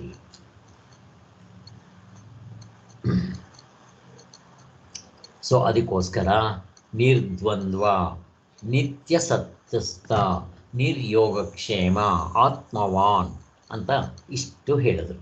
ಸೊ ಈಗ ಎರಡನೇದನ್ನು ಎಕ್ಸ್ಪ್ಲೈನ್ ಮಾಡ್ತಾ ಇದ್ದಾರೆ. ಎರಡನೇದು ಯಾವುದು? ನಿರ್ದ್ವಂದ್ವನಾಗು ಅಂತ. ಸೊ ನಿರ್ದ್ವಂದ್ವನಾಗೋದು ಅಂದರೆ ಏನು? ದ್ವಂದ್ವಗಳು ಅಂದರೆ ಏನು? ದ್ವಂದ್ವಗಳು ಅಂತ ಲಾಭ ನಷ್ಟ ಹೇಳಿದ್ವಲ್ಲ, ನಮಗೆಲ್ಲ ಗೊತ್ತಿದೆ. 2ನೇ ಅಧ್ಯಾಯದಲ್ಲಿ ಕೃಷ್ಣ ಭಗವಂತ ಹೇಳುವಾಗ ಈ ದ್ವಂದ್ವಗಳನ್ನ ಗೆಲ್ಲಬೇಕು. ಹೇಗೆ ಗೆಲ್ಲೋದು? ಇವು ಯಾವುದು? ಈ ದ್ವಂದ್ವಗಳು ಯಾವುದು? ಸುಖ ದುಃಖ ಶೋಕ ಮೋಹ ರಾಗ ದ್ವೇಷ ಲಾಭ ನಷ್ಟ ಅಪ್ ಆ್ಯಂಡ್ ಡೌನು, ಮತ್ತು ಜಯ ಅಪಜಯ, ಇವೆಲ್ಲ ದ್ವಂದ್ವಗಳು. ಬೇಸಿಗೆ ಕಾಲದಲ್ಲಿ ಸೆಕೆ, ಚಳಿಗಾಲದಲ್ಲಿ ಚಳಿ. ಅದರಿಂದ ಅವೆಲ್ಲ ಬಂದು ಹೋಗುವಂಥದ್ದು. ಬೇಸಿಗೆ ಕಾಲದಲ್ಲಿ ನಮಗೆ ಚಳಿನ ಬೈತೀವಿ, ಅಲ್ಲ ಸೆಕೆಂಡ್ ಬೈತೀವಿ.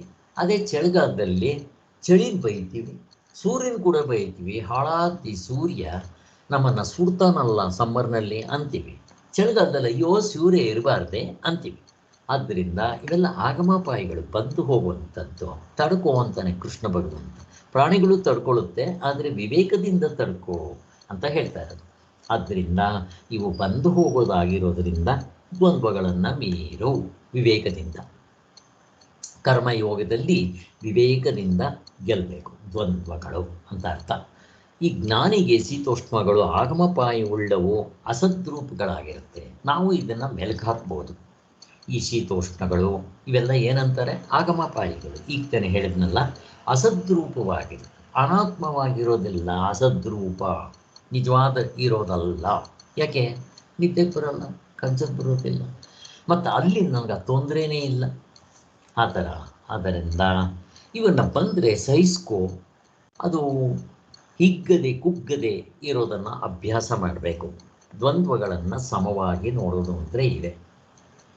ಆದ್ದರಿಂದ ಪ್ರಪಂಚದಲ್ಲಿ ಮನುಷ್ಯನಿಗೆ ಎಷ್ಟೋ ಬೇಕು ಬೇಡಗಳ ಕಾಟ ಇರುತ್ತೆ. ಈ ಬೇಕು ಬೇಡಗಳು ಯಾಕೆ ಅಂತಂದರೆ ಮತ್ತೆ ಈ ಗುಣಗಳಿಂದ ಸತ್ವಗುಣ, ರಜೋಗುಣ, ತಮೋಗುಣ, ಆದ್ದರಿಂದ ಈ ಬೇಕು ಬೇಡಗಳು. ಸೊ ಹಾಗೆ. ಆದರೆ ಇದಕ್ಕೆ ನಾವೇನು ಮಾಡಬೇಕು? ಶಾಸ್ತ್ರಕ್ಕೆ ಮೊರೆ ಹೋಗಬೇಕು. ಯಾವುದನ್ನು ಮಾಡಬೇಕು, ಯಾವುದನ್ನು ಮಾಡಬಾರ್ದು ಶಾಸ್ತ್ರ ಹೇಳುತ್ತೆ. ಆದ್ದರಿಂದ ನಮಗೆ ಶಾಸ್ತ್ರವೇ ಆಧಾರ. ಹಾಗಿಟ್ಕೋಬೇಕು. ಸತ್ಯವನ್ನು ಹೇಳಬೇಕು, ಹಿಂಸೆಯನ್ನು ಮಾಡಬಾರ್ದು, ಬ್ರಹ್ಮಚರ್ಯ ಪಾಲನೆ ಮಾಡಬೇಕು, ಕಳ್ತನ ಮಾಡಬಾರ್ದು, ಇದ್ದಿದ್ರಲ್ಲಿ ಸಂತೋಷವಾಗಿರಬೇಕು, ಮತ್ತು ಶೌಚ, ತಪಸ್ಸು, ಸ್ವಾಧ್ಯಾಯ, ಈಶ್ವರ ಪ್ರಣಿಧಾನ ಮತ್ತು ಸ್ವಾಧ್ಯಾಯ, ಇವೆಲ್ಲ ಸಮಾಧಾನ, ಇಷ್ಟು ಕೂಡ ಯಮ ನಿಯಮಗಳು. ಇವುಗಳನ್ನ ಮಾಡಬೇಕು, ಇವುಗಳನ್ನ ಮಾಡಬಾರ್ದು ಅನ್ನೋದು ಶಾಸ್ತ್ರದಿಂದ ತಿಳ್ಕೊಬೇಕು, ಮಾಡಬೇಕು ಅಂತ ಹೇಳಿ ಅವುಗಳನ್ನೇ ಕರ್ಮಯೋಗ ರೂಪದಲ್ಲಿ ಮಾಡಬೇಕು ಅಂತ ಹೇಳಿದ್ದು ಆಯಿತು.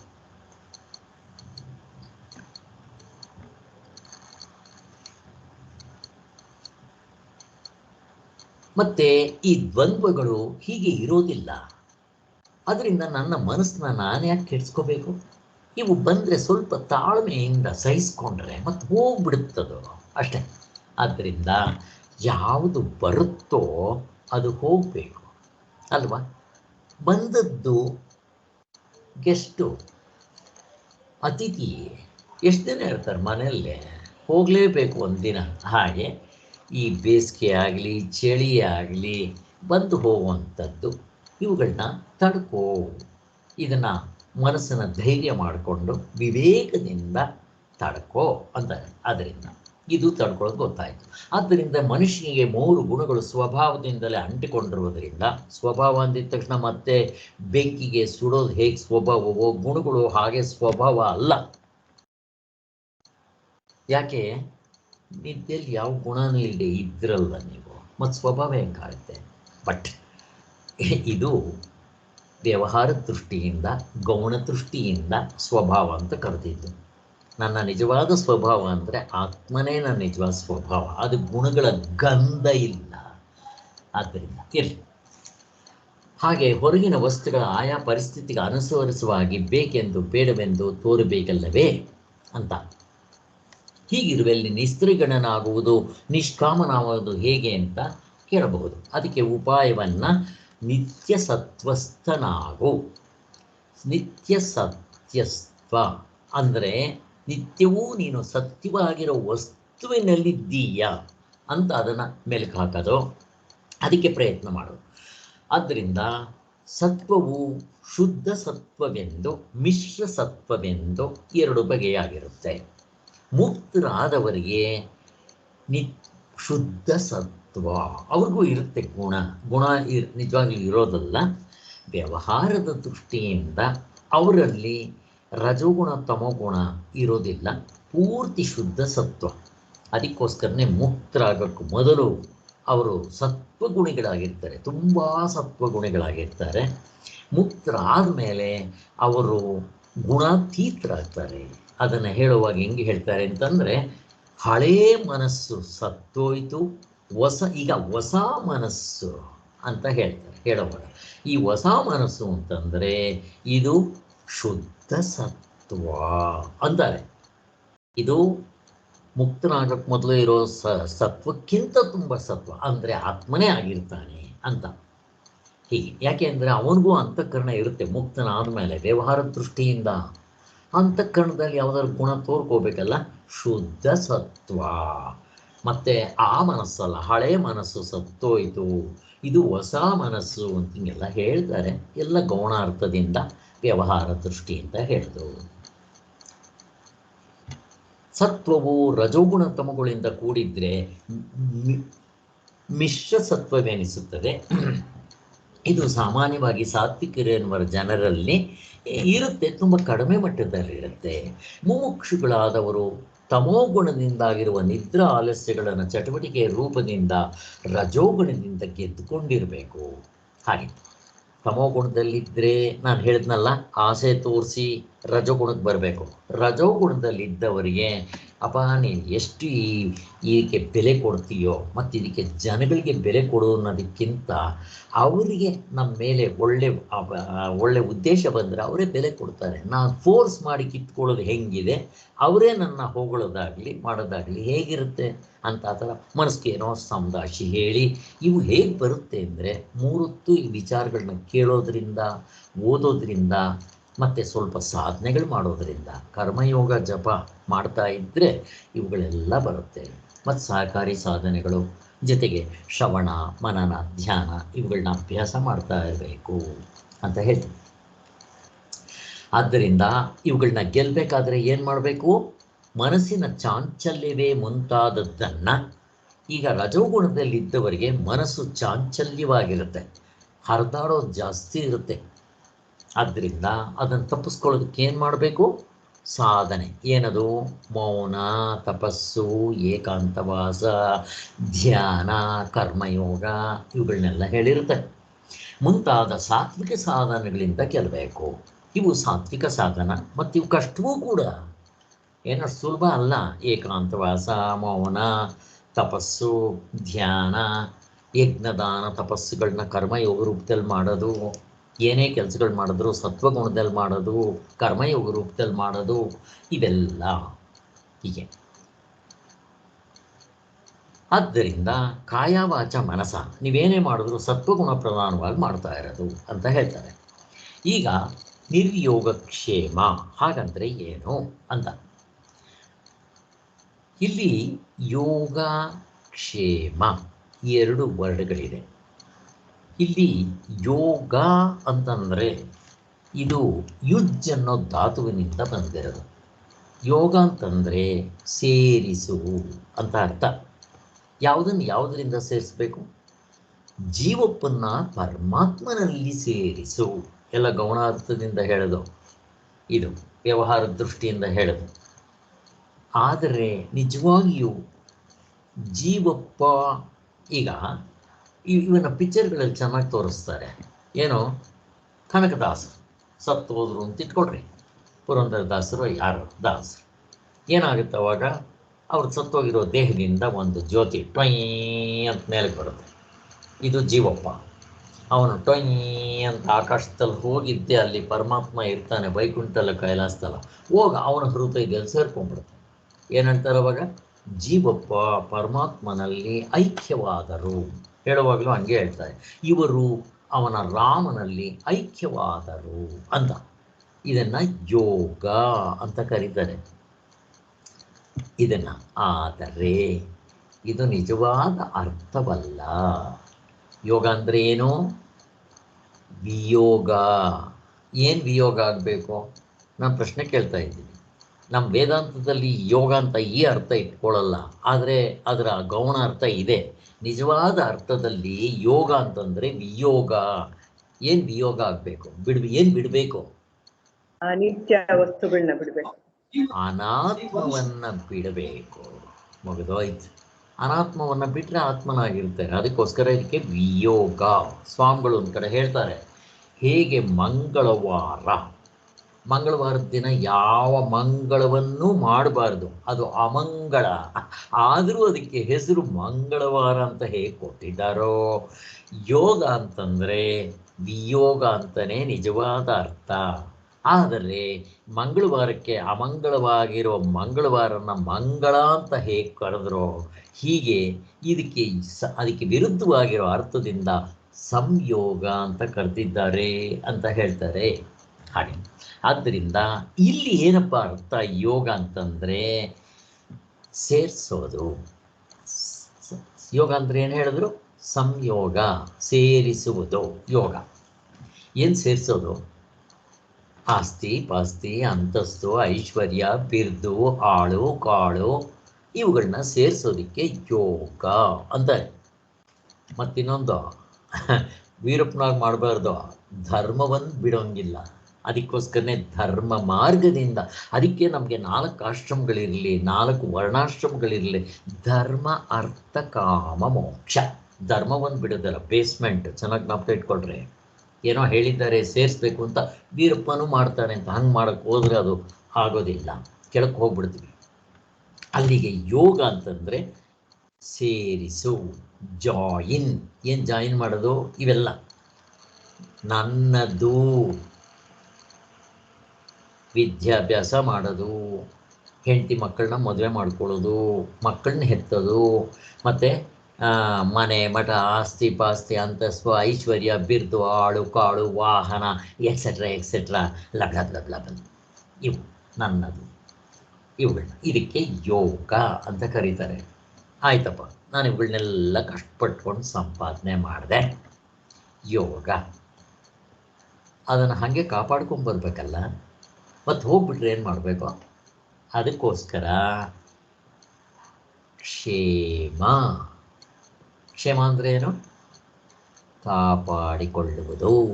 ಅದು ಅದು ಹೋಗದೇ ಇರೋನಿಗೆ ಮೇಂಟೈನ್ ಮಾಡ್ಕೊಳ್ಳೋದು ಅಷ್ಟೆ. ಯೋಗಕ್ಷೇಮ. ಎಷ್ಟೋ ಜನ ತಂದೆ ಇದ್ದಿರುವ ಅವ್ರ ತಾತ ಮುತ್ತಾತನ ಕಾಲದಿಂದ ಇವ್ರನ್ನ ಬೇಕಾದಷ್ಟು ಶ್ರೀಮಂತರು ಮಾಡಿರ್ತಾರೆ. ಯೋಗ ಆಗಿಬಿಟ್ಟಿದೆ. ಇವ್ರು ಏನು ಮಾಡಬೇಕು?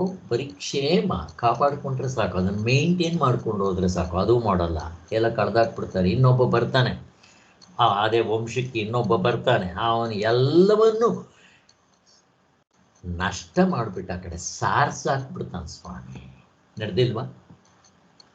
ನಮ್ಮ ಹಿಂದೆ ನಮ್ಮ ಹಿರಿಯರು ಅಗರ್ಭ ಶ್ರೀಮಂತರಾಗಿದ್ದರು. ಈಗ ನಾನು ಭಿಕ್ಷುಕನಾಗಿದ್ದೀನಿ. ಯಾಕೆ ಅಂತಂದರೆ ಕ್ಷೇಮವನ್ನು ಮಾಡ್ಕೊಳ್ಳೋಕೆ ಬರಲಿಲ್ಲ. ಎಷ್ಟೋ ಜನ ಹೇಳ್ತಾರೆ ಅವನು ಏನೂ ಸಂಪಾದನೆ ಮಾಡೋದು ಬೇಡ, ಇರೋದನ್ನು ಹಂಗೆ ಅವನು ಬಾಳಿಸ್ಕೊಂಡು ಹೋದರೆ ಸಾಕು ಅಂತಾರಲ್ಲ, ಇದು ಕ್ಷೇಮ.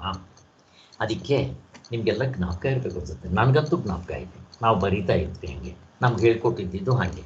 ಚಿಕ್ಕ ವಯಸ್ಸಿನಲ್ಲಿ ಯಾರಿಗಾದರೂ ಕಾಗದ ಬರಿಬೇಕಾದ್ರೆ ಮೇಲ್ಗಡೆ ಶ್ರೀರಾಮ್ ಅಂತ ಬರೆದು ನಾವು ಯೋಗಕ್ಷೇಮವಾಗಿದ್ದೇವೆ. ತಮ್ಮ ಯೋಗಕ್ಷೇಮಕ್ಕೆ ಆಗಿಂದಾಗ ಕಾಗದಗಳನ್ನು ಬರೆಯುತ್ತಿರುವುದು. ಅವಾಗೇನು ಮೊಬೈಲ್ ಇರಲಿಲ್ಲ, ಪೋಸ್ಟೋ. ಇದು ಅರ್ಥ ಯೋಗಕ್ಷೇಮ ಅಂತಾರೆ. ಸೊ ಯೋಗ ಅಂದರೆ ವಸ್ತುಗಳ ಪ್ರಾಪ್ತಿ, ಕ್ಷೇಮ ಅಂದರೆ ಅದನ್ನು ಕಾಪಾಡಿಕೊಳ್ಳೋದು. ಇಷ್ಟು ಯೋಗಕ್ಷೇಮ. ಬ್ರಹ್ಮಜ್ಞಾನಿಗೆ ಯೋಗಕ್ಷೇಮ ಬೇಕೇನಪ್ಪ? ಯಾವುದನ್ನು ಕಾಪಾಡ್ಕೋಬೇಕು ಅವನು? ಅವನಿಗೆ ಇವಾಗ ಸಿಕ್ಬಿಟ್ಟಿದೆ. ಯಾವುದನ್ನು ಪಡೆದರೆ ಮತ್ತೇನು ಪಡಿಬೇಕಾಗಿಲ್ವೋ ಅದು ಬಿಟ್ಟು ಹೋಗೋದಿಲ್ಲ. ನಾನೇ ಅದು. ಹೇಗಿದೆ ನೋಡ್ರಿ, ಅದು ಯೋಗ. ಯೋಗ ಅಂದರೆ ಇದು ಜ್ಞಾನ ಯೋಗ, ಕರ್ಮಯೋಗ, ಭಕ್ತಿ ಯೋಗ, ಈ ಅರ್ಥ ಬೇರೆ ಬಂದ್ಬಿಡುತ್ತೆ. ಅದರಿಂದ ನಾವು ಆ ಮೋಕ್ಷವನ್ನು ಪಡೆದ್ರೆ ಅದು ನಾನೇ ಸ್ವತಃ. ಅದು ತಿರ್ಗ ನಾನು ಬಿಟ್ಟು ಹೋಗೋದೆಲ್ಲಿ ಬಂತು? ಇನ್ನು ಅದನ್ನು ಕಾಪಾಡ್ಕೊಳ್ಳೋದು ಹೆಂಗೆ ಬಂತು? ಹೇಗಿದೆ ನೋಡಿ. ಆದ್ದರಿಂದ ಬ್ರಹ್ಮಜ್ಞಾನಿಗೆ ಯೋಗಕ್ಷೇಮ ಬೇಕಾಗಿರಲ್ಲ, ಅವನು ಮೀರಿರ್ತಾನೆ ಅಂತ. ಅಲ್ಲಿಗೆ ಗುಣಗಳನ್ನ ಮೀರಿರ್ತಾನೆ, ದ್ವಂದ್ವಗಳನ್ನ ಮೀರಿರ್ತಾನೆ, ಈ ಯೋಗಕ್ಷೇಮವನ್ನು ಮೀರಿರ್ತಾನೆ, ನಿತ್ಯ ಸತ್ವಸ್ಥ ಆತ್ಮನಾಗೆ ಉಳ್ಕೊಂಡಿರ್ತಾನೆ ಅನ್ನೋದಕ್ಕೆ.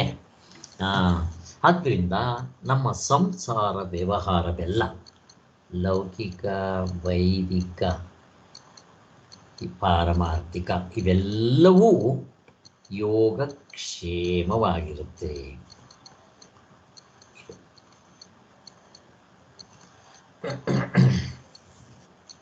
ಆದರೆ ವ್ಯವಹಾರದಲ್ಲಿದ್ದಾಗ ಈ ಯೋಗಕ್ಷೇಮ ಮಾಡೋದು ಕೂಡ ನಿಜವಾಗಲೂ ಒಂದು ಕರ್ತವ್ಯವೇ. ಮಾಡಲಿ. ಅವುಗಳನ್ನೇ ಕರ್ಮಯೋಗ ರೂಪದಲ್ಲಿ ಮಾಡಿದ್ದಾದರೆ ನಿಮಗೆ ಒಂದು ಕಲ್ಲು ಹೊಡೆದು 2 ಹಣ್ಣು ಉದುರಿಸ್ದಂಗೆ ಬೆನಿಫಿಟ್ ಆಗುತ್ತೆ ಅಂತ ಇಲ್ಲಿ ಅಪ್ರಿಷಿಯೇಟ್ ಮಾಡ್ತಾ ಇದ್ದಾರೆ. ಅವಾಗ ಗುಣಗಳನ್ನು ಕೂಡ ಮೀರಿಬಿಡ್ತೀವಿ, ನಿಸ್ತ್ರೈಗೊಂಡರಾಗ್ಬಿಡ್ತೀವಿ ಅಂತ ಅನ್ನೋದಕ್ಕೋಸ್ಕರ. ಆದ್ದರಿಂದ ಸಾಮಾನ್ಯರು ಲೌಕಿಕ ವ್ಯವಹಾರದಲ್ಲಿ ದಕ್ಷರಾಗಿರಲು ಹವಣೆ ಮಾಡ್ತಾ ಇರ್ತಾರೆ. ಮೊದಲು ನಾವು ಲೌಕಿಕ ವ್ಯವಹಾರ, ಲೌಕಿಕ, ಅದಾದಮೇಲೆ ವೈದಿಕ. ಲೌಕಿಕ ರೋಟಿ ಕಪಡ ಮಕಾನ್. ವೈದಿಕದಲ್ಲಿ ಅಲ್ಲಪ್ಪ, ನಾನೇನು ಈ ಸತ್ರೆ ಶರೀರ ನಾನಲ್ಲ, ಸುಟ್ಟಾಕ್ಬಿಡ್ತಾರೆ, ಊತಾಕ್ಬಿಡ್ತಾರೆ, ಮತ್ತು ನಾನು ಅಲ್ಲಿ ಹೋದ್ಮೇಲೂ ಸುಖವಾಗಿರ್ಬೇಕಲ್ಲ. ನೋಡ್ರಿ, ಇದು ಯಾವ್ದ್ರಿಂದ? ಕರ್ತೃತ್ವ ಭೋಕ್ತೃತ್ವ. ಏನಿದು ಕರ್ತೃತ್ವ ಭೋಕ್ತೃತ್ವ? ನನಗೆ ಯಾವಾಗಲೂ ಸುಖವಾಗಿರಬೇಕು, ಅದಕ್ಕೋಸ್ಕರ ಇಲ್ಲಿ ಮಾತ್ರ ಅಲ್ಲ ಅಲ್ಲೂ ಸುಖವಾಗಿರಬೇಕು ಅಂತ ಹೇಳಿ ಆಗ ಇವುಗಳನ್ನ ಮಾಡ್ಕೊತೀವಿ. ಅಲ್ಲಿಗೇನಾಯಿತು, ನಾನು ಸ್ವರ್ಗಕ್ಕೆ ಹೋದರೂ ಸುಖವಾಗಿರ್ಬೇಕಾದ್ರೆ ಪುಣ್ಯಕರ್ಮಗಳನ್ನ ಮಾಡಿರಬೇಕು, ಅದು ಯೋಗಕ್ಷೇಮ, ಅದರಲ್ಲೇ ಸೇರ್ಕೊಂಡ್ಬಿಡುತ್ತೆ. ಆದರೆ ಇವೆಲ್ಲ ಲೌಕಿಕ ವೈದಿಕ. ಇನ್ನು ಪಾರಮಾರ್ಥಿಕ ಬಂದರೆ ನನಗೆ ಮೋಕ್ಷವೇ ಬೇಕು ಅಂದಾಗ ಮುಮುಕ್ಷುಗಳಾದವರು ಇದೇ ಕರ್ಮಗಳನ್ನು ಕರ್ಮಯೋಗ ರೂಪದಲ್ಲಿ ಮಾಡಿದ್ರೆ ನಿಮ್ಮ ಚಿತ್ತಶುದ್ಧಿಯಾಗಿ ದರ ನಿಮ್ಮನ್ನು ಹೇಳ್ಕೊಂಡು ಹೋಗ್ಬಿಡುತ್ತೆ ಅಂತ ಹೇಳ್ತಾ ಇದ್ದಾರೆ.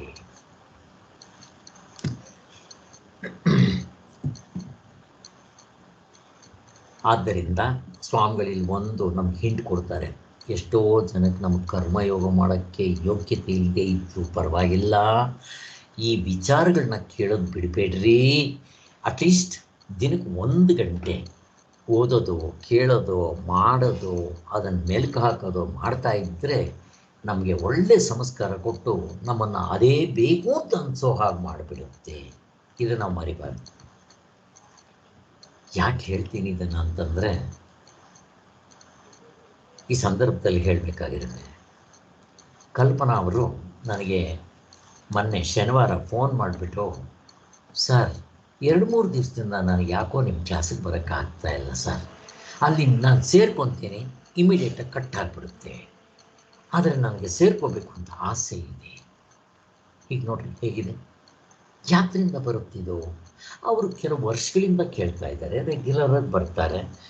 ಮೊದಲು ಅವ್ರ ಪಾಪ ಅಷ್ಟೊಂದು ಅವರೇ ಹೇಳ್ತಾ ಇದ್ದರು, ನನಗೆ ಅರ್ಥ ಆಗುತ್ತೆ ಸರ್, ಆನ್ಸರ್ ಮಾಡೋಕ್ಕೆ ಬರೋಲ್ಲ ಅಂತ. ಈಗ ಅವರು ಕೇಳೋದು ಮಾತ್ರ ಬಿಡಲಿಲ್ಲ, ಮಾಡ್ತಾ ಮಾಡ್ತಾ ಮಾಡ್ತಾ ಮಾಡ್ತಾ ಇವಾಗ ಎಷ್ಟು ಚೆನ್ನಾಗಿ ಅರ್ಥ ಮಾಡ್ಕೊಂಡಿದ್ದಾರೆ. ಹೇಳಕ್ಕೆ ಬರ್ತಾ ಇರಲಿಲ್ಲ. ನಾನು ಎಷ್ಟೋ ಸಾರಿ ಹೇಳ್ತೀನಿ, ಅರ್ಥ ಆಗಬೇಕೆ ಹೊರತು ಹೇಳೋದು ಇಂಪಾರ್ಟೆಂಟ್ ಅಲ್ಲ ಅಂತ. ಈಗ ಅವ್ರಿಗೆ ಹೇಳೋಕ್ಕೂ ಬರ್ತಾ ಇದೆ. ಆದ್ದರಿಂದ ಎಲ್ಲ ವಿದ್ಯೆಗಳು ಆ ಬ್ರಹ್ಮಜ್ಞಾನ ವಿದ್ಯೆ ಮೆಂದೆ ಎಲ್ಲ ಜುಜ್ಬಿ ವಿದ್ಯೆಗಳು. ಒಟ್ಟಿನಲ್ಲಿ ನೋಡ್ರಿ, ಅವರು ನಂಗೆ ಫೋನ್ ಮಾಡಿಬಿಟ್ಟು, ಸರ್ ನನಗೆ 3 ಕ್ಲಾಸ್ ನಿಮಗೆ ಬರೋಕ್ಕಾಗ್ತಾ ಇದ್ದರಿಂದ ನನ್ನ ಮನಸ್ಸಿಗೆ ಸಮಾಧಾನ ಇರಲಿಲ್ಲ ಅಂತಂದು, ಇವತ್ತು ನಾನು ಮರ್ತೋಗ್ಬಿಟ್ಟಿದ್ದು ಕೊನೆ ಮೂಮೆಂಟ್ನಲ್ಲಿ ಅವರಿಗೆ ಅಶ್ವಥ್ ನಾರಾಯಣ ಅವರಿಬ್ಬರಿಗೂ ಮೆಸೇಜ್ ಕಳಿಸ್ತೆ. ಹೇಗೆ ಈ ತಡಬಡಿಸ್ತಾ ಇರುತ್ತೆ, ಇದು ಏನು ತೋರಿಸುತ್ತೆ? ಮೊದಲು ಯಾವುದೇ ಕೋಣದಲ್ಲಿರಲಿ, ನನಗಿವಾಗ ಒಳ್ಳೆ ವಿಚಾರ ಕೇಳೋದಕ್ಕೆ ಆಸಕ್ತಿ ಬಂದಿದೆ. ಈಗ ಬೇರೆ ವಿದ್ಯೆ ಇದ್ರೂ ಪರವಾಗಿಲ್ಲ, ಇದಿರಬೇಕು ಅನ್ನೋವರೆಗೂ ಬಂದ್ಬಿಡುತ್ತೆ. ಇದು ಭಗವತ್ ಸ್ವಾಮಿಗಳು ಹೇಳ್ತಾ ಇದ್ದಾರೆ ನೋಡಿ. ಮುಮುಕ್ಷುಗಳಾದವರು ಕರ್ಮಯೋಗವು ಬೇಕೇ ಬೇಕಾಗುತ್ತೆ. ಕರ್ಮಯೋಗಕ್ಕೆ ಯೋಗ್ಯತೆ ಇಲ್ಲದಿದ್ದರೂ ಗೀತಾಶ್ರವಣವನ್ನು ಮಾಡುವುದರಿಂದ ಪ್ರಯೋಜನವಿಲ್ಲದೆ ಹೋಗುವುದಿಲ್ಲ. ಇದು ಬಿಡಬಾರ್ದು, ಸತತವಾಗಿ ಕೇಳ್ತಾ ಇರಬೇಕು. ನನಗೆ ಗೊತ್ತಿದ್ದಂಗೆ ಇವರು ಮತ್ತು ಇವರು ಇನ್ನೊಬ್ರು ಯಾರು, ಅವ್ರ ಹೆಸರು ಇನ್ನೊಬ್ರ ಹೆಸರೇನಪ್ಪ ಬೇಗ, ಕಲ್ಪನಾ ಮತ್ತು ಇನ್ನೊಬ್ರು ಯಾರು, ಗೋಕುಲ ಅವರು ಅಷ್ಟೇ. ಸರ್ ನನ್ನ ಮಗಳು ಬಂದಿದ್ದರು, ನಾನು ಬರೋಕ್ಕಾಗಲಿಲ್ಲ ಸರ್, ಮತ್ತೆ ನಿಮ್ಮ ಪ್ರವಚನ ಮಿಸ್ ಆಗ್ತಾ ಇದೆ ಸರ್ ಅಂತ. ಅವರು ಒಬ್ಬರು. ಎಷ್ಟು ಅರ್ಥ ಆಗುತ್ತೋ ಅರ್ಥ ಆಗದೆ ಇರಲಿಯೋ ಕೇಳ್ತಾ ಇರೋದು, ಒಳ್ಳೆ ಸಂಸ್ಕಾರ ಮೂಡ್ತಾ ಇರುತ್ತೆ, ಕೂಡ್ಕೊತಾ ಇರುತ್ತೆ ಇದು. ಆದ್ದರಿಂದ ನಾವು ಈ ಭಗವದ್ಗೀತೆ ಕೇಳ್ದನ್ನು ಬಿಡಬಾರ್ದು, ಯಾರೇ ಆಗಲಿ. ಇಲ್ಲೇನು ಕರೆಕ್ಟಾದ ಒರ್ಜಿನಲ್ಲೇ ಕೇಳಬೇಕು ಅಂತೇನಲ್ಲ, ನೀವು ಡೂಪ್ಲಿಕೇಟ್ ಕೇಳಿದ್ರೂ ಬೆನಿಫಿಟ್ ಆಗುತ್ತೆ. ಆದರೂ ಅದ್ರ ಜೊತೆಗೆ ಒರ್ಜಿನಲ್ ಕೇಳಿದ್ರೆ ಅಲ್ಲ, ಡೂಪ್ಲಿಕೇಟ್ ಕೇಳಿದ್ರೂ ನನಗೆ ಬೆನಿಫಿಟ್ ಆಗುತ್ತೆ ಅಂದರೆ ಒರ್ಜಿನಲ್ ಕೇಳಿದ್ರೆ ಬೆನಿಫಿಟ್ ಆಗೋಲ್ಲ ಅನ್ನೋದಕ್ಕೆ ಸಂಶಯ ಏನಿದೆ? ಆದರೆ ತತ್ವದಲ್ಲೇ ನಿಂತು ಬಿಡ್ಬೋದು, ಏನು ಕಷ್ಟ ಇಲ್ಲ. ಆ ಜಿಜ್ಞಾಸೆ ಇರಬೇಕು. ನನಗೆ ಏನಾದರೂ ಆಗಲಿ ಜನ್ಮದಲ್ಲಿ ಮಾಡಿಬಿಡ್ತೀನಿ, ದೃಢ ಸಂಕಲ್ಪ, ದೃಢ ನಿಶ್ಚಯ ಇದಾಗಿರಬೇಕು ಅಂತ ಹೇಳ್ತಾ ಇದ್ದಾರೆ. ಆದ್ದರಿಂದ ನಾವು ಒಂದು ಉತ್ಕೃಷ್ಟವಾದ ಗುರಿಯನ್ನು ಇಟ್ಟುಕೊಂಡು ಅದನ್ನು ಮುಟ್ಟಲು ಪ್ರಯತ್ನ ಮಾಡ್ತೀವಿ. ಆದ್ದರಿಂದ ಆಶೆ ಕೆಟ್ಟದ್ದು. ಆಶೆಯುಳ್ಳವರು ಎಲ್ಲರಿಗೂ ಹಾಳಾಗ್ತಾರೆ. ಆಸೆ ಇರಬೇಕು, ಅನಾತ್ಮದ ಕಡೆ ಆಸೆ ಇರಬಾರ್ದು. ನಾನು ಮುಕ್ತನಾಗಬೇಕು ಅನ್ನೋ ಆಸೆ ಇಟ್ಕೊಳ್ರಿ, ಎಷ್ಟು ಚೆನ್ನಾಗಿದೆ ನೋಡ್ರಿ. ಅದಕ್ಕೆ ಆಸೆ ಇಟ್ಕೊಳ್ರಿ, ಮುಕ್ತನಾಗಲೇಬೇಕು, ಏನಾದರೂ ಆಗಲಿ, ನಾನು ಹಠ ಬಿಡೋದಿಲ್ಲ. ಇದು ಆ ಆಸೆ ಇಟ್ಕೊಂಡಾಗ, ಆದರೆ ಆ ಪ್ರಪಂಚದ ವಸ್ತುಗಳಲ್ಲಿ ಅತಿ ಆಸೆ ಇರಬಾರ್ದು. ಎಷ್ಟೋ ಜೀವನಕ್ಕೆ ಎಷ್ಟು ಬೇಕಾದ್ರೆ ಅಷ್ಟಿದ್ರೆ ಸಾಕು. ಬರ್ತಾ ಬರ್ತಾ ಈ ವಿಚಾರಗಳು ಕೇಳಿ ಸ್ವಲ್ಪ ಸಾಧನೆ ಮಾಡಿ 3 ಹೊತ್ತು ಅದೇ ಚಿಂತನೆಯಲ್ಲಿದ್ದರೆ ಬರೀ 2 ಹೊತ್ತು ಊಟ ಆದರೆ ಸಾಕಪ್ಪ, 1-2 ತುಂಡು ಬಟ್ಟೆ ಆದರೆ ಸಾಕು, ತುತ್ತು ಅನ್ನ ತಿನ್ನೋಕೆ, ಬಗಸೆ ನೀರು ಕುಡಿಯೋಕೆ, ತುಂಡು ಬಟ್ಟೆ ಸಾಕು ನನಗೆ ಹಾಯಾಗಿರೋಕೆ ಅಂತ ಅಲ್ಲಿವರೆಗೂ ಬಂದ್ಬಿಡ್ತೀವಿ ನೋಡಿ. ಆದ್ದರಿಂದ ಈ ಮೋಕ್ಷ ಅನ್ನೋದು ಹಂಗಿರುತ್ತೆ. ಕೊನೆಗೆ ಬರ್ತಾ ಬರ್ತಾ ಈ ದೇಹದ ಮೇಲೆ ಮೋಹ ಹೋಗುತ್ತೆ, ಎಲ್ಲ ತಾನಾಗಿ ಆಗ್ತಾ ಬರುತ್ತೆ ಇದು. ಆದ್ದರಿಂದ ಒಟ್ಟಿನಲ್ಲಿ ನಾವು ಈ ಒಂದು ದಾರಿಯಲ್ಲಿ ನೋಡ್ತಾ ಕೇಳ್ತಾ ಓದ್ತಾ ಮಾಡ್ತಾ ಹೋಗ್ಬೇಕಷ್ಟೇ. ಅಲ್ಲಿ ಯಾರಿಗೆ ಆಸೆ ಇರುತ್ತೋ ಅವರು ಅದಕ್ಕೆ ಆಳುಗಳಾಗ್ತಾರೆ. ಆದ್ದರಿಂದ ಸಾಕು ಸಾಕು ಅಂತ ಅನ್ನೋನು ಸಾಹುಕಾರ, ಬೇಕು ಬೇಕು ಅಂತ ಅನ್ನೋನು ಭಿಕಾರಿ. ಕೋಟಿಗಟ್ಟಲೆ ಇದೆ, ಇನ್ನೂ ನನಗೆ ಬೇಕು ಅಂದರೆ ಅವನು ಏನು ಕರೀತಾರೆ? ಭಿಕಾರಿ. ಅದೇ ಒಬ್ಬ ಭಿಕ್ಷುಕ ಇದ್ದಾನೆ, ನನಗೇನೂ ಬೇಡ, ಅವನು ನಿಜವಾದ ಸಾಹುಕಾರ. ಏನೂ ಬೇಡ ಅಂತಾನಲ್ಲ ಅವನು. ಅದಕ್ಕೋಸ್ಕರ ಇದಕ್ಕೆ ಒಂದು ಕತೆ ಇದೆ, ಇನ್ಯಾವತ್ತನ್ನು ನೆಕ್ಸ್ಟ್ ಟೈಮ್ ಹೇಳ್ತೀನಿ, ಚೆನ್ನಾಗಿ ಅರ್ಥ ಆಗುತ್ತೆ. ಆದ್ದರಿಂದ ಈ ಮನದಂದರೆ ದುರಾಶೆಯನ್ನು ಬಿಡುವುದಕ್ಕೂ ಬರುತ್ತೆ, ಆಶೆಯನ್ನು ಹಿಡಿದಿಟ್ಟುಕೊಳ್ಳುವುದಕ್ಕೂ ಪ್ರಯತ್ನಿಸಬಹುದು. ಹೀಗೆ ದ್ವಂದ್ವಾತೀತರಾಗಬೇಕು, ಸತ್ವಸಸ್ಥರಾಗಬೇಕು ಎಂಬುದು ಉದ್ದೇಶಗಳಿಂದ ಸಾಮಾನ್ಯ ವ್ಯವಹಾರ ಎಲ್ಲರಿಗೂ ಎಷ್ಟೋ ಪ್ರಯೋಜನವಿರುತ್ತೆ ಅಂತ ಹೇಳ್ತಾರೆ. ಓಂ ಶಾಂತಿ ಶಾಂತಿ ಶಾಂತಿ.